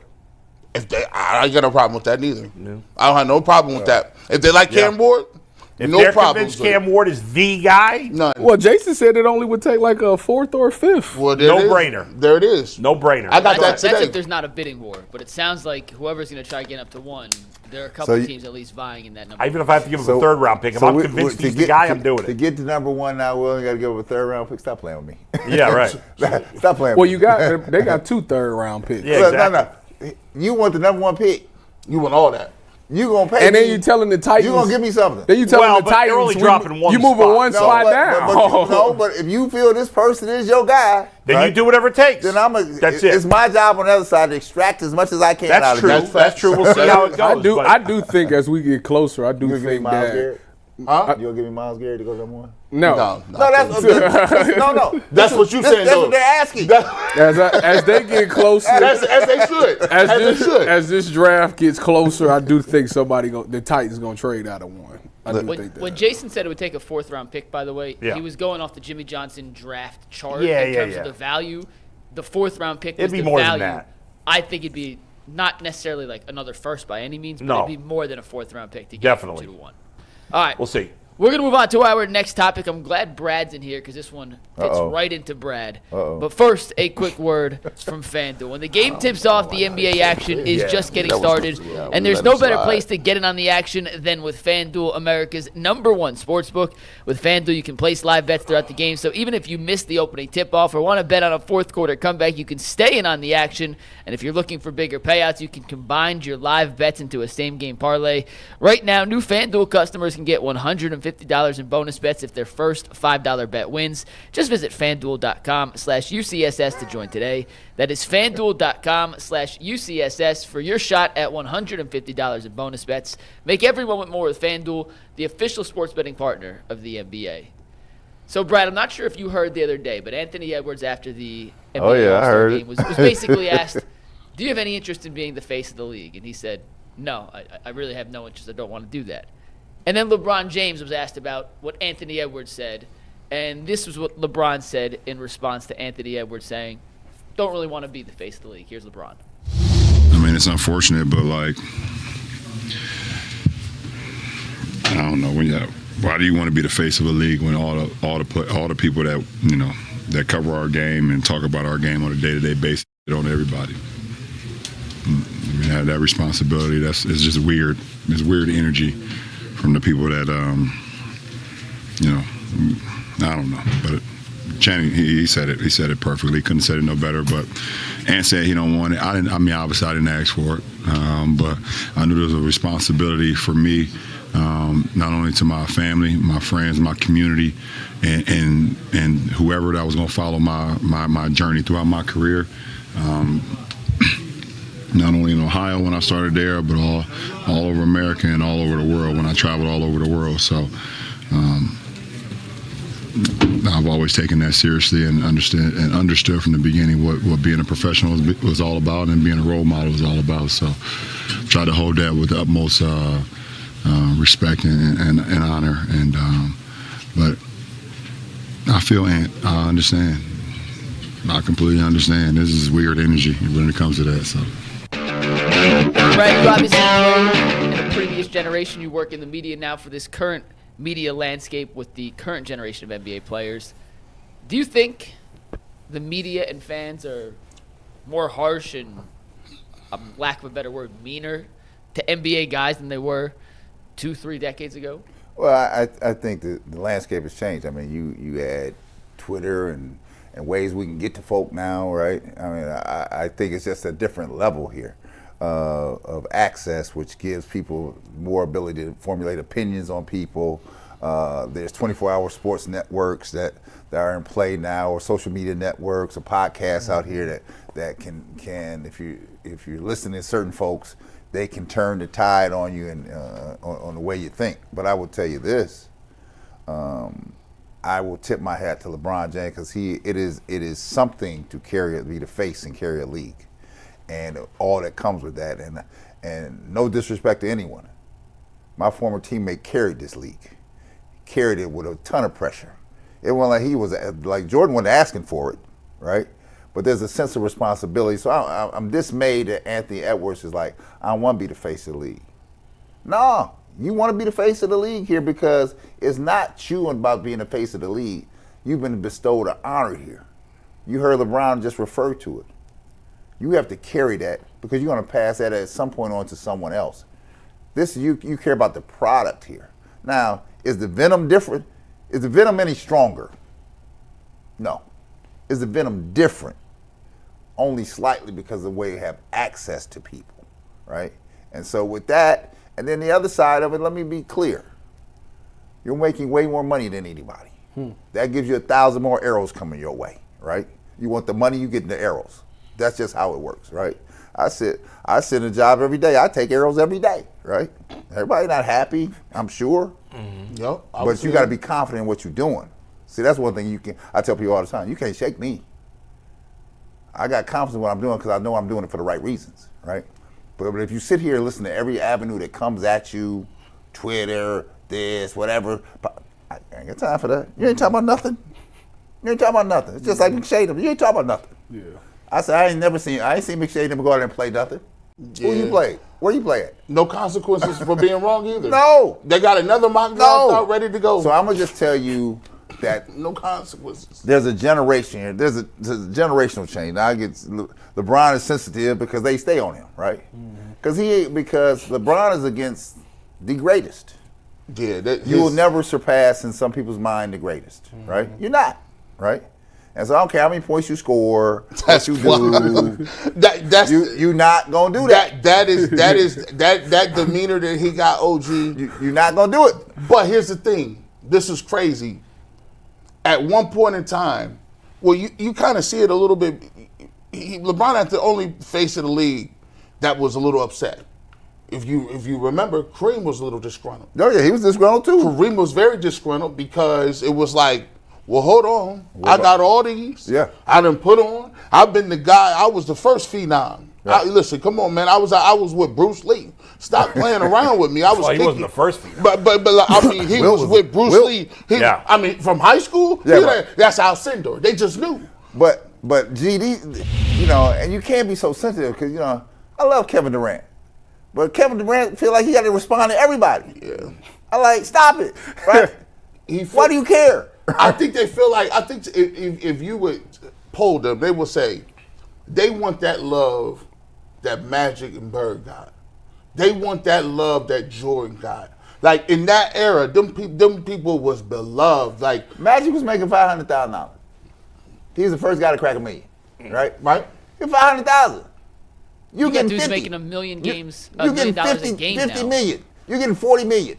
Right? So you believe that money? There's no question that about money, it. that's the target. Because certain people in this world think that only you should make X. That's it. Don't go beyond X here. Because when you go behind X, I told you go behind X. This is why they can't be having you in the show, OG. Why you talking you go like behind this? X. This is the reason. This the reason they don't be listening. You be missing the action. You can't be telling the truth like that. I'll be telling them all the time. When there's a thought process that you get this and it's public. Oh no! Well, no! I think it's that, but like a guy like Anthony Edwards, it's like much more than just off the court stuff too. Like how is media different? I guess I would say back in the day, dudes could have. They can have baby mamas and things like that, but you wouldn't really hear about them. They wouldn't cover them. Yeah, you're right. Anthony Edwards got a dang paternity test every month. You don't hear about it because that's social media. It was still going on. Yeah, but I'm saying for the world to see. I ain't saying it wasn't going on. I ain't gonna say who it was. I was on the team, and we went to play in the Washington Cap Center. Somebody dropped the kid off at the Cap Center with the shoot around. Oh my God! I was like, what is going on here? Did that child support come out immediately? Did the child support come out off top? Yeah. But what you get your check and be like, but it's not. But I'm saying it wasn't broadcasted. Because they didn't have the avenues. That's what I'm saying. See, they got Anthony Edwards now. It seems like every month it's a new girl. He's my baby father. Then you got the people out here they feel it's their business to put your business out there. Yeah. Let me get your business out here. Don't worry about my business and what I'm doing. Let me tell you about your business. So that's, to me, like, you think about being the face of the league. It's people out here that's like, I don't want that guy to be the face of the NBA. He's not even. He telling people to have abortions and all these things. So so it's a lot of stuff that go into it from that standpoint. But as far as just like on the court play, like it's still about the same. All the stuff is still the same. There's a wave of player out here, and I don't want people to get misconstrued thinking that everybody's cut from the same cloth. You know, Victor Wembanyama. When you listen to him, he talking about the right way. You understand? There's a bunch of guys out here, young guys out here that get it. There's a new wave of guys coming out here because the ones that are on top now, they're slowly on their way up out of here. Right? I think these comments by LeBron, there is so much to unpack out of all of this. First of all, to me, when it comes specifically to Anthony Edwards, he's not worthy of being the face of the league. You gotta win. No, he ain't there yet. He gotta win. So that shouldn't even be a conversation for him specifically. Now, when it comes to LeBron, I don't buy that he didn't want to be the face of the league. I don't buy that. He said he was the chosen one. Yeah, well, can't, come on. You can't be on the thing like that. You asked for all of that. You'll get all the smoke. Now, I give LeBron a lot of credit. But that doesn't mean you can't have criticism. And the problem is, my beef with athletes in modern days has always been that you could say 99 good things about a guy, and the guy will never say, thanks for that article. That was great. One bad thing, even if it's fair criticism, it's a fact, and you're a bad guy. That's a fact, and that's not fair. I agree, but that's a fact. There are. I'm going to push back a little bit. Yeah. There are people in our industry that have made a living by being trolls. Yeah, But hold on, that's true too. When you got Skip Bayless, who made it his life to just troll, no matter what that man did, to say. You calling him Queen James. You calling him Right. But here's the part that hits the different right now is Howard Cosell and some of these other guys and John Madden. That wasn't what they was doing. They was calling balls and strikes in the game. We got in this opinion game, and we got Jim. That's not a fair comparison. I watched it. We got those guys were play-by-play guys. We got Jim Rome. We got Colin Cowherd. Yeah. We got Stephen A. These guys. They eating off other people. They're eating. They came in with a different shock type atmosphere. But here's the thing, G. For every Skip Bayless that has killed LeBron, there are other guys that don't. Like I just think it's a bad idea to put everybody under one umbrella. And we come from that era, Bull. That is that. I'm just saying I don't like to do that. But this is you one of the rare ones. You might be 2 or 3, but the era we come from when you was on the radio, it was we even go we Howard Sterns, the Rush Limbaughs, when them radio shows turn and in turn it made LeBron the money that he gets because that's right. He became a living people in China knew him. I think what was hitting LeBron is the unpacking of it is what you said earlier. You said it don't matter how many stats you get, how many games you play, how many awards you get. You're not gonna pass my guy. Not pass him. Yeah, you're gonna pass my guy. That hits also different. And he's thinking like, how the hell can you tell me I done lapped him in points? I done lapped him. And what they say? Never pass my guy. That's his frustration. That is certainly. I think there's also, Michael didn't. The vitriol, like you said. Brett, boy, he caused the vitriol. No, but he didn't have to deal with it on social media. It wasn't in his face. No. And LeBron, unlike Michael, has spoken up publicly for political causes, and I credit him for that. But when you do that rubs people the wrong way. People go. I've had people say, and we all get it. We all get hate and we get love. I think there's a higher percentage of sports fans and sports media that appreciate LeBron than hate him. But sometimes the haters are louder, or the people. LeBron is more focused on that. I could personally nowhere near LeBron. Obviously, I could get 100 tweets, people telling me they love me, I love you on the radio thing, and one person says, "You asshole, I hope you dropped out of a heart attack," and that's going to stick with me more than the love, and it's unfortunate, but that happens. Let me say this, because that's true. Because let me say this to LeBron James: you've done one hell of a job. that was all laid at your feet to carry this league in a way that you had to carry it under the things and pressure that you had to deal with, that nobody else around here has to deal with what you deal with on a daily basis. I'm gonna need you to step back and just smell the flowers. You had a hell of a run here. Yeah. Right? And you should be proud of your run.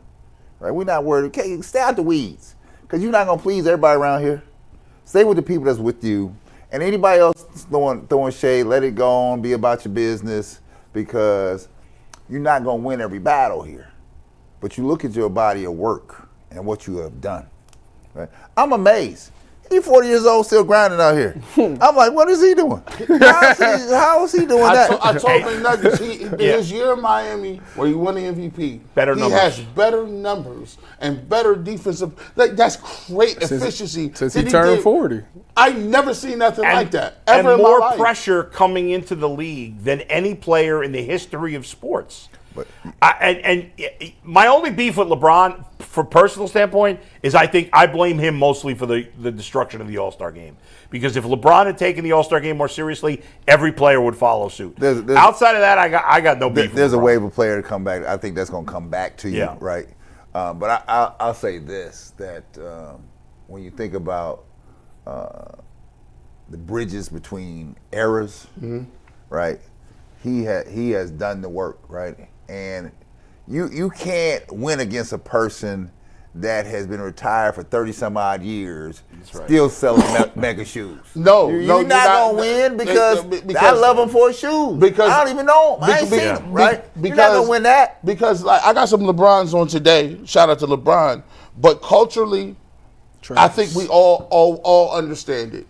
You're not catching Michael Jordan, the cultural significance of what he means. No. It just is what it is. No. It's just like saying I'm catching Michael Jackson. You're not catching, no, you're not. You could be a star, you could be Taylor Swift. Michael Jackson, again, has grown foreign Korean men passing out just at the sight. Korean dudes. Oh, Michael. How does never mind. McNuggets, you had something to say. Yeah, Brad, obviously I'm the youngest one. Well, Ty is the same age as me, but was not around for some previous eras. I think today with social media, there's just more access to hate than there ever was before. Yes, it is. And I'm curious what you think if Jordan had started his career in the social media era, and those first 7 years where he didn't win a championship until he broke through and then won 6, 3 in a row, 2 off because he went to play baseball, and then 3 more again. You look at players today who don't win immediately, and they get immediately labeled with the bust. They can't win the big one. Kind of like Luka, for example, what do you think Jordan's career would have been like if he started when LeBron started, I guess? I think he's been a hell of a player. The access to Michael from so many different angles, it has to at some point get onerous on you. It has to eat at you because they're constantly you're not going to please everybody here, right? So before you still couldn't please everybody, but you didn't hear it. You hear everything now. Mm-hmm. They'll put it in front of you everywhere. And then I'll take it in front. I'll go back to LeBron, right? The hatred they have, that some people have for LeBron, and just like, they pass it on to his kids now, right? Right, That's what this is, right? Right. I'm like, come on now. When did we stop pulling for young people to have at least a career? Okay, let me see if you get better here, right? No, they come at the kid now like, told you wasn't no good. I told you that, right? I'm like, man, what is wrong with you? Y'all ain't get a life out here. Do you feel, along with what McNuggets said, do you feel like David Stern in the league insulated Michael Jordan? Like, did you feel like they knew this is our unicorn, this is the guy that's going to pass the torch, and we're going to insulate Mike? I don't think he insulated him. David Stern was a master marketer. He understood the marketing of the game and how to grow the game marketing-wise. He knew where his bread was buttered. He had a window here. He had a Magic and Bird window that transitioned into Michael. They rode that wave like a horse. That was Secretariat coming in. He wasn't. You're not fooling. We went in the Derby here. We went in the Derby here. Come on, Mike. And anybody that starts talking crazy, your credentials are canceled. Your credentials are canceled. You're canceled. I also You go to TV deal.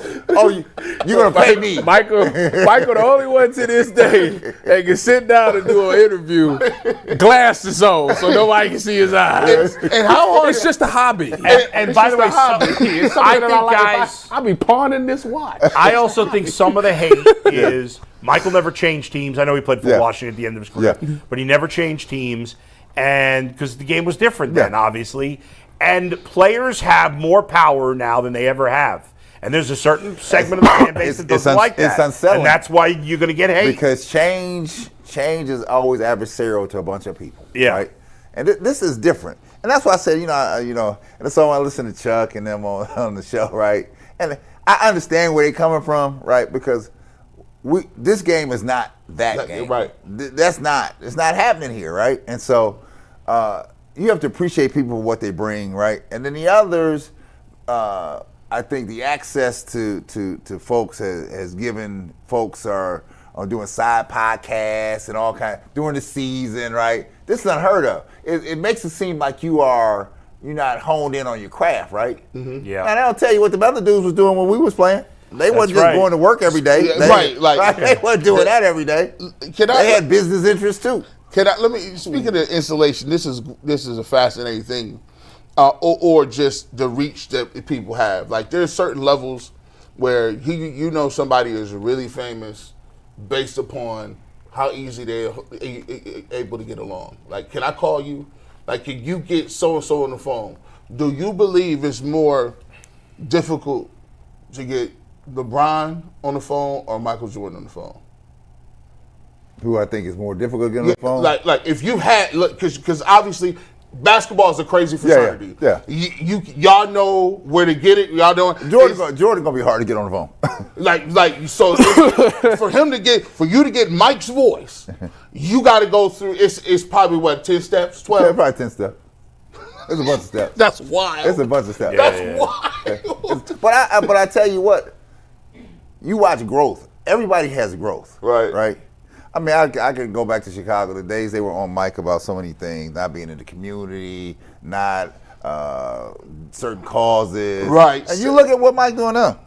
Opening free hospitals in North Carolina. He's doing a bunch of stuff here. Right. And I said, you have to give everybody grace and growth. Right. And say, okay, this is what it is. And so that at the end of the day, I step back and I marveled at LeBron James and some of the other people in there, Steph Curry, the things that they're doing out here, right? Yeah. They have not harmed this game. They have not. Now, the game has harmed itself sometimes trying to be gimmicky, right? I think at some point, you got to get back to what the game is itself. But at the core of what we're doing here, you have to take a franchise like the Cavaliers. Now, anybody sit here and tell them, the Cavaliers have put this team together right. This team plays the right way. So if you're a fan of basketball, you cannot not like this team because they're doing it the right way. And I think there's just more of that on the horizon. OKC is doing it the right way. Yeah. Right? JB in Detroit. I like. You turn it around here. I heard somebody say yesterday on another show that the Cavs would be the most boring team to win a championship ever. I don't find the Cavs boring at all. I find the style of basketball that they play, even though just like everybody else they shoot a million threes, but the way they share the basketball, the way they move, the way they look for the best possible shot instead of settling more often than most teams, I find it a very fun style of basketball to watch. I don't find the Cavs boring at all. Maybe I'm biased because I'm a fan, but I don't find it boring at all. I can't tell that it's boring. I mean, the crowds down there are outstanding. No. Yeah. The way we play the game, you're enjoyable to watch. I mean, you're tuning in here, not like you let me turn in the fourth quarter. You watching from beginning to end. Yeah. The other thing I will say is this. If you're a fan of small markets, putting together and being a player here. Yeah. I mean, I got to think the NBA, listen, I know you want your New Yorks to be well and your LAs to be well, but you got to have these other in-between markets because that's where the brunt of the people are. Yeah. And so if you can do that, I said, I think you put a product out there that people can like. Now people are not going to like Cleveland because they don't like Cleveland. You come to Cleveland, they say, oh, we got to go to Cleveland. I'm just telling you. That's what people think, right? Yeah. Right. George used to be on a plane all the time, oh, Lord, we're going to Cleveland. That's what he used to say. But then I say, damn, you have your best games here, though. You must like something. And bring LeBron and them Lakers out here. That's going to be a great series if we get to it. All right, let's leave it there. Mike, go ahead. What do we got? A quick reminder that coming up in less than 4 weeks, our comedy show is back at Hilarities, March 28th, 9:30 p.m. Your favorite UCSS guys will be taking the stage for some stand-up comedy. The ticket link is in the chat. Come join us. All the money goes to charity. We're raising money for the Boys and Girls Club of Northeast Ohio. It's going to be a blast, and we hope to see every single one of you guys there on March 28th at Hilarities. All right, we did talk about this last week, and I kind of made a note of it, forgot to come back to it, but Dawand Jones got arthroscopic knee surgery last week. That was not the surgery that kept him out at the end of last season. He fractured his ankle. This was a separate surgery to clear up something that he played through last season. According to Jeremy Fowler, he should be getting off crutches soon and be ready for camp. It is worth noting that arthroscopic knee surgery is what kept Jed Wills out for 9 months last season. So that's the report. We'll see what happens. Brad, Tyvus, G, Bull, when we look at the offseason needs for the Browns, can we just shoe in Dawand Jones to be the starting left tackle, or is that another position that you think the team has to address in some capacity during this offseason? G, you can start us off. Man, look, I'm going to say you like this. They can look at it all they want. They got way too many other holes to be talking about some linemen. That's under contract. Conklin under contract. Dawand Jones under contract. And by the way, I'm all for begging Joe Batonio to come back.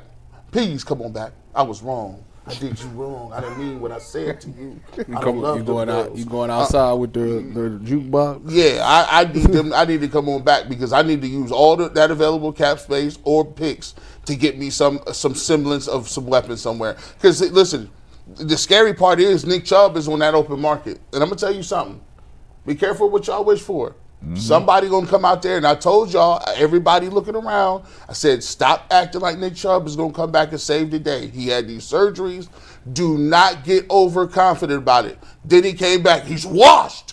He's a shadow of himself. I said, I told you he didn't have no off-season conditioning, no nothing. He has no plyometrics. Now he gonna mess around and pull that Derrick Henry, and he's gonna go somewhere else, and he's gonna look good. We're gonna be here with Jerome Ford. The Browns need to figure out what they need to do at running back. You're a wild guy. They're gonna be Jerome Ford. We need to figure this out. Yeah. I need a receiver. Don't start telling me about no linemen that quick. Because here's what we're gonna do. If they don't get that line, we didn't get Abdul Carter. We want best available. The next thing we got to do in Cleveland is draft a tackle so we can feel confident. We got to tackle. We build up front. No, I need some playmakers. Are you penciling in Dawand Jones as the starting left tackle? Of course he is. Tyvus, are you as well? Tyvus know what the company answer is. What's the answer, Tyvus? I hate him. First of all, he's ridiculous. Yeah, I mean, what? Yeah. Dawand should be the starting left tackle next year. I think that they're very comfortable with him. I think in the couple of games that he played, he looked pretty good out there. I know that he is going to have this knee surgery, but I don't think his recovery would be like Jed Wills was. I still believe that. Well, Jed told us it was a business. Can't believe that. That was wild. Could believe it. That was wild. Jed said it was a business decision, which me and G alluded to anyways, because you seen the Micah Parsons, the Max Crosbys, the Trayvon Walkers, and Josh Hines Allen. Yeah, I'd have sat out too if I wasn't 100%. So that is what it is. I think Dawand will be fine. I do think that they do need to obviously get somebody behind him, though. You know, whether that's in the veteran market or whether it's a late round draft pick or something like that, because as Bull always alludes to, he has not finished the season yet, so there is that potential that he might miss some games, 1 or 2, and you can't derail the season if you don't have a left tackle. So you should have somebody in there that can at least get you through a couple of games. Brad, what do you think? Well, I agree with G. I mean, we got a multitude of issues. I'm the biggest Browns fan running around here. I'm still waiting for the Browns Super Bowl. I refuse to go to the Super Bowl. A while. Hey, well, listen, I've been here 62 years. I'm waiting. I'm waiting for the day that this happens. Right. So I don't think it's one guy one position that's going to sink us. It's a multitude of things. Let me tell you what I see the needs that need to be addressed. First of all, you better resolve this stadium thing, right? Get that behind us, right? Right. And let me remind people, because I like Mayor Bibb, I like Dave Jenkins of the Browns, I like Ted Taiwan, I like all of them, right, at the Browns, city, county. Listen, we all cousins. We're cousins here, right? We got to work this out, right? And then I understand Jimmy's position because in today's business model, you cannot be a one-trick pony here. You cannot have a stadium and with all the amenities around it because you have to supplement these incomes, these salaries that you're paying here. And it's just not off ticket sales and TV money. That's not it, right? You need a multitude of layers here. Right, and then you got investors on the team. Yeah. Ty was put his money in on the team, right? Ty was what? You want to return? Yes, I do. You tell me after I die I get the return? No. That wasn't the deal. That ain't the deal. You ain't gonna say nothing if Jimmy has them for the next 4 years till you get in that stadium, so you can trickle that down to us. I need some sort of get in free passes or something in the back. So Jimmy Haslam is great. So that's got to get resolved. Great at being a shitty owner. Then you have to resolve this. Everybody, the QB thing got to get resolved here. That got to get resolved. And here, it may require a tough call. If you walk around this city, it really is not a tough call. Like you walk around this city, most people are like this. We gave it a try. We gave it a try. So when they talk about you gonna pass on Shedeur Sanders? Wait, hold on now. And then we talk about Carson Wentz. Like, what are you talking about? No. I need to hope. I need hope for something. And then to your point, Nick Chubb. Nick Chubb not gonna be good to a year from the return. Yeah. You know when you come off a major knee reconstruction, that first year, because you're still trying to figure it out. You're just happy to get back out there. That's it. You're not going to see production until a year from now, right? And so if you think you're giving up on Nick Chubb early, I wouldn't do that. I didn't like what Andrew Berry said. I caught it. Yeah. He said it at the last part. I said, whoa. What you mean he gonna hit the market? The last thing I need is Nick Chubb to be running around, sneaking around, playing for some AFC team like the Bills. That's gonna be a great number 2 back. The Chiefs. Nah, man, I don't want none of that. You look at somebody that blew out an ACL, and then when they come back, he's just a shell of themselves. But he's just happy to get back. Then that next year they come back, that brace goes away, and then they're like, oh, I'm back down to shakedown mode up in here. All right, let me ask you this, guys. What do the Browns need more than anything else? Quarterback. A quarterback. Yeah, we need that. Who protects the quarterback? We know that. Yeah, we got that. I need a left tackle. Now, I like Dawand Jones' potential. There's clearly he has talent there, but he cannot stay on the field. He's had 4 or 5 injuries in 2 years. I heard he's lost a little weight in the offseason. I know he got pissed off because I commented about his weight. I understand. I understand in this modern era, we talked about this before, if somebody comments about your weight, it feels like they're being mean or picking on. I was not.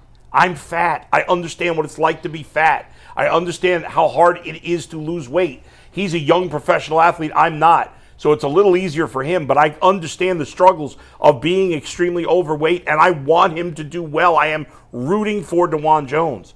But if you're going to start over, which I hope, and I think we all hope, with a young quarterback, I need to have a left tackle to protect him. So no, I don't want to draft a left tackle at 2. What is your hierarchy? Do you feel, besides quarterback, what's your hierarchy of need? I think left tackle is one of the top needs after quarterback. I really do. Now, obviously, they have a ton of needs all over the offense. They need another receiver. They need a legitimate starting running back. They need guards. They need a center. Yeah. I mean, they need a ton of things. They need a defensive end. They need a linebacker. They need everything. And they can't solve all their problems in 1 year. And I think with their cap situation, they're not going to go crazy in free agency. They're not good enough that it makes sense to do that. So let me ask you a question. Right? Yeah. And this is AB got to have the best draft. This is from a person who is just thinking from the outside. If we are so far away in sports, We're so far away from where you want to be. You got so many needs. Yeah. You have to start filling these needs. You're not going to fill them all in the draft. That's right. I said this not a city where the free agency is going to be we running here, right? And I'm gonna just tell you, right, because we're operating out of old facilities, right? We are. Yeah, it's looking nasty. Here. So when you go to the Player Association report card. when you go to look at the facilities and compare the facilities, I'm talking practice We're and gonna weight lose room, that one. Right, you're gonna lose that one, Yeah. right? Because in this day and age, you gotta have the goods. Yeah. Now, what I say about Dan Gilbert, he keep the goods. Yeah. He gonna keep it fresh. Ain't they opening a new facility? Yeah, we keep it fresh because you got to get people to come here, right? The other side of it is this: if I'm so far away, am I willing to invest myself in something valuable to get more things? That's where this Myles Garrett conversation is headed. Now, Right. yeah, we didn't even talk about that. What you doing on that front? Well, I like Trade- Myles Garrett. trade. I like him a lot.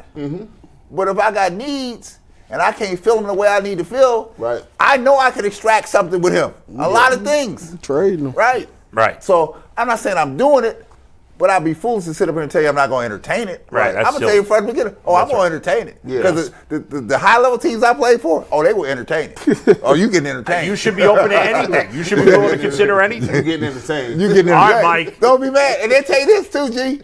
Don't get mad.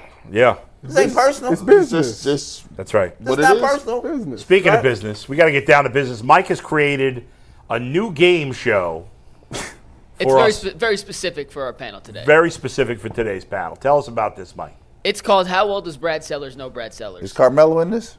There's no Carmelo in this, I'll tell you that. So we pulled some stats and some facts about Brad's career. Yeah. And we're going to see if Oh, Lord. Brad knows I ain't going to remember it. his own stuff, and then if he doesn't, we'll see if you guys know. Try to See if get you off guys my know career. Brad better Yeah. than Brad. All right, first one here, Brad. Okay. In your NBA career, which teammate did you play the most career games alongside of? Wow. So active games alongside which player? In my NBA career? NBA career. How'd you even find this thing? That's crazy, but I'd probably say Jordan? To the rest of you guys, do you believe he's correct? no. No, I don't. I think he. Charles Oakley. I have no idea. I want to say Bill Cartwright. Brad? It's Jordan because he came, because everybody else came. I was with Jordan from the beginning, so. It is Michael Jordan. 267 games with Michael Jordan. He only played three players. He played 200 career games with Brad. Can you name the other two besides Jordan? I would say, let me think this through here. Dave Corzine, maybe? He's number 2, correct? Right? And then I take a flyer on the last one. Pip? John Paxson. Paxson. JP. That was pretty good. Yeah. All right, That was a tough one. number 2. Of all the players Brad played with, minimum 25 games played with, so not just a one-off. Yeah. Michael Jordan averaged the most points per game in games played with Brad. Who's number 2? Let me think this thing through. Isaiah Thomas? Incorrect. Joe Dumars. Nah, ain't Joe. He's saying Scottie Pippen. No, sir. Sean Kemp. no. Shut up. Dale Ellis? Bingo. Dale Ellis. Ellis. 23.2 points per game in the 29 games he played Yeah. with Brad. Shout out to the. He played. I remember him for the Bucks. Dale Ellis was a beast. Yeah. This is going to really test Brad's memory. Brad, in your NBA career, how many Hall of Famers did you play with? Oh, man. Here. Let me go. 2 there. 3 there. Was you there with 2 Dennis there. Rodman? 2. Yeah, hold on. 3 there.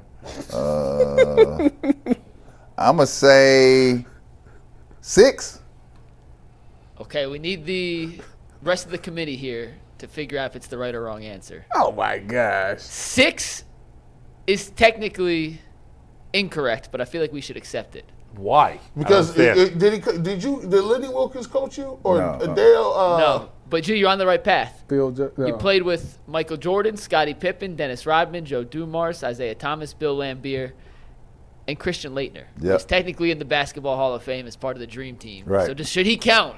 Should he count Well, as the seventh? the Basketball Hall of Fame. We didn't want the college guy. I wasn't counting Laettner because I don't count because you were on the Dream Team. Did you count want the coaches? college guy. Wait, is Christian Laettner in the Basketball Hall of Fame? Yes. Yes, he is. As part of the Because he Dream was a Team. great college player. Part And of the Dream Team. But I thought he was there because he won 2 championships. No, as a player of the year. He's in there as part of the Dream Team. No, you what don't do you count. mean is part of the Dream Team? He was The on the Dream Dream Team. is in the Hall of Fame. Right, but he, all as an those don't individual, count. he's not. Hold on. individually, no. He Hold don't on. count. The Basketball Hall of Fame sucks because it's not just the NBA. So, Brad, you were right, by the way, though. Six. Wow, Six that's- is the guys that you played with. I didn't realize you played with Christian Laettner. Yeah. Oh yeah. We were terrible. They're awful. We were in Minnesota. You're right. We're the Timberwolves. You're right. from the Honestly, Timberwolves. right. It was I a- didn't. it I was didn't a- realize Bill Laimbeer was in the Hall of Fame. Me either. Recent induction. Me either. I didn't. I know he was a good player, but I didn't think of him as a Hall of Famer. I don't know why. Oh, yeah. Brad, for this next one, we're going to let the other guys guess first. All right. Scottie Pippen. Come on, What man. was Brad's career high in the NBA? Oh, that's easy. In a single game, you mean? Single game. What career high? I have no idea. what Career you're high talking means the most points he scored in Yeah. one game. Yeah. 34. about. I could have. 34 for G. That's a good number. 42.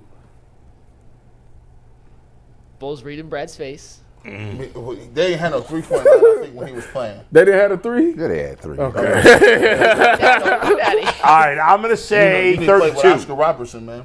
Brad? So it's 32. Yeah. It was. Why you undercut me? You a cheater, bro. It was against. Don't make me laugh, It was it's gonna hurt. against. It was against Golden State. TMC, Run TMC. Oh, yeah, I remember Right. them. 14 for 25 from the field. Ooh. Because Where did you get that green light from? they kept doubling Mike. I started firing. 14 to 25. This wild. how wild. He said, yes, give it here, Mike. This how wild the league was, right? So we lost to them by just a couple. We're in the Oakland Alameda Coliseum playing, right? I come in, I got a good night, but we lose. I think the reporter went to ask Coach Doug Collins, Brad had a hell of a game today, 32. And Doug responds, he shot 25 times. I go like this, damn! Come on, bro. I said, I'm 14 for 25. I'm over 50 for 60%. Bro, I'm efficient out here. 25, but that's a lot of shots, though, for real, though. By the way, It's a lot of shots. I got him up. I ain't giving 25 no more. If you shoot 12 in high school, you firing. By the way, as a 50-year-old St. John's fan, Chris Mullin was my favorite player. Mully. So I loved watching that Warriors team play. That was They good. could never get a good big guy to go with those three. Can I tell you a quick story, Mike? Of course. We were playing an exhibition game. The Bulls playing Atlanta at North Carolina. We were playing at UNC. Okay. Right, in the Dean Dome. So we started, the backcourt was Scotty, Michael, I was at the 3. We had a big front line. Cartwright and Horace Grant. Okay. Oh, we had Horace and Mike still hate each we believed in I'm trying to calm that down. I'm trying to see you breaking up old stuff. Let it go. I got to ask you something over, too. So I did like this. We played this exhibition against Dominique, right? So we're pressing, and then Scotty knocks the ball loose. We're on defense. I'm out ahead. He taps it to Mike. Mike has it. I'm ahead of Mike. There's nobody in front of me, right? And there's really nobody in front of Mike. And so I'm running down. I'm just figuring he's going to throw it down, throw it up just ahead. Maybe I'm about 5 feet away, 6 feet away, throw it ahead. You know you're supposed to give it to your person. I'm just going to let him finish it off, right? Yeah. Mike kept that sucker. He kept the sucker. And then he put on one of his fantastic dunks at the end, right? So we go to the we beat the Hawks. We go in the locker room afterwards. Scotty called to us, because we're all friends. He said, man, what you do? You saw Brad ahead of you. Why didn't you throw the ball up to Brad? Mike turned to me and said this. And Scotty said, what? People came here they paid to see me dunk. Not see Brad dunk.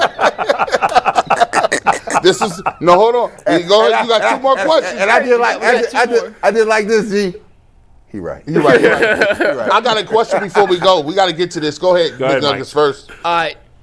Brad, did he ever make multiple threes in the same game? Back in them days? Absolutely. I'm saying yes. I would say yeah. Brad, you never even took 2 in a game. Yes, I did.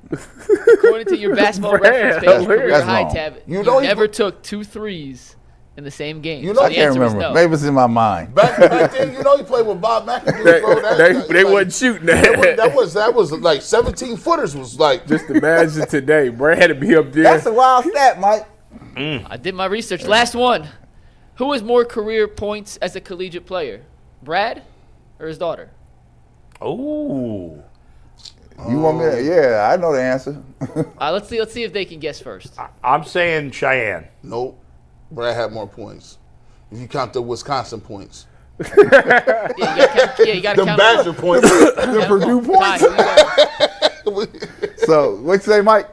Ty's got to pick real quick. Cheyenne be scoring. Hey. I'm going to say Brad. Brad, the answer? The daddy, for sure. The daddy had 1,968 points in college, minus a 3-point line. Yes, I told you. It's 1960. I thought it was 68. I know it was close, right? Listen, I just go off pro basketball Yeah, reference. yeah. You could argue if you Because want. I told her from the line when she went to Maryland, Dad, I'm gonna surpass you. No, you're not. Yeah, your prowess is not like That's that. not gonna happen. And I said, you playing with a 3-ball line. If I had a 3-ball line, it'd have been 25, 2,600. I said, but no, but. I like way too competitive. but she the first person to leave Maryland with over 1,500 points, 500 rebounds, and 500 assists. She the first person in that historic program over there That to is do cool. that because she does a little bit of everything. Now I can say I'll rebound you, I'll score you. You ain't passing it. I ain't giving it to you like that. G, You before see, I you ask took your question, 25 let me do attempts Go when ahead. the door opened up. Let's get these super chats in here real quick, and then we could ask any final questions, and we'll head to overtime at 1 o'clock. Vernell Jackson says, great to see Brad back, the OG in the house. Would you trade Miles for Micah Parsons straight up, Brad? Cowboys wouldn't do that. Yeah, why would the Cowboys do that? If the Cowboys sprinkle a little bit more in there, right? Dang. Right? A little more in there. Yeah. Cause here, I'm about you have to understand, I'm from an era where nobody was untouchable. You're from the era of the fleecing. Yeah, that happens doesn't every make day. sense for either Fleecing team. of but go America. ahead. The Go ahead. fleecing of America. Next one, Mike. All right, next one, Vernell Jackson says, also, I'd trade Darius Garland this summer to try and keep Ty Jerome.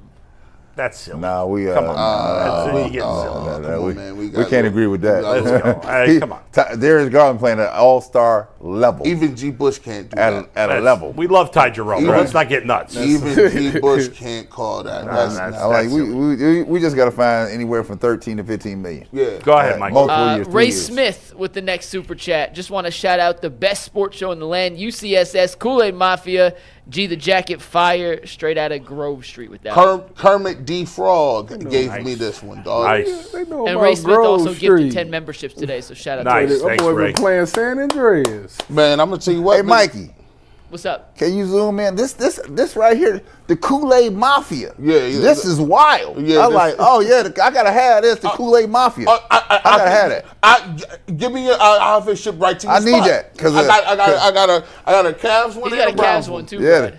With the Cavs, they got two no more. Kool-Aid. Hey, You ain't got hey, Kool-Aid. hey, and Steve, where's my Kool-Aid Mafia out here? You got it tucked away back there. It's smelling like mothballs. I need to get this thing together. Two more more. real Charles quick. T. says, it's not just Sanders grew up with money. He spent his teen years and college years being mentored by Brady and Peyton Manning. Do you guys find it weird that almost never comes up in these reports? No. No, it comes up from time to time. I mean, there's some people that mention his relationship with Brady, but I tell you what, to the questioner's point, he has been immersed in this. Yeah. Stop drinking the Kool-Aid. Yeah. This kid is that kid, right? As much as you don't want him to be, Yeah, he is that kid. he might be. I was like, I'm willing to take a chance and say, okay, what you got here? Mike, last one. Last one comes from Charles T, who says, how do you guys feel about other Cleveland media, in this case Tony Grossi, saying Jackson Dart is the number 2 quarterback in this draft over Shedeur Sanders? Everybody's entitled to their own opinion. I like Tony. Tony must have went to Ole Miss, though. I mean, I get it. You know what I'm saying? Tony's one of those guys. The older members of the media can't admit when they don't know things, and he may turn out to be right. Maybe Jackson Dart ends up being He might be a good quarterback. I'm not saying that. I'm just saying this. Let's face it. He had a great career down there. I'm not going to be a phony and pretend I can decide who's better at quarterback. I would love to know how many times Tony Grossi's actually watched Jackson Dart play. He doesn't know. He's talking out his ass, but he's if Stefanski want him, go get him. I'll take Jackson Dart. But the question I got here is this true? What is true? They said Scottie Pippen and Michael Jordan never had dinner together. Is that true? That's a lie.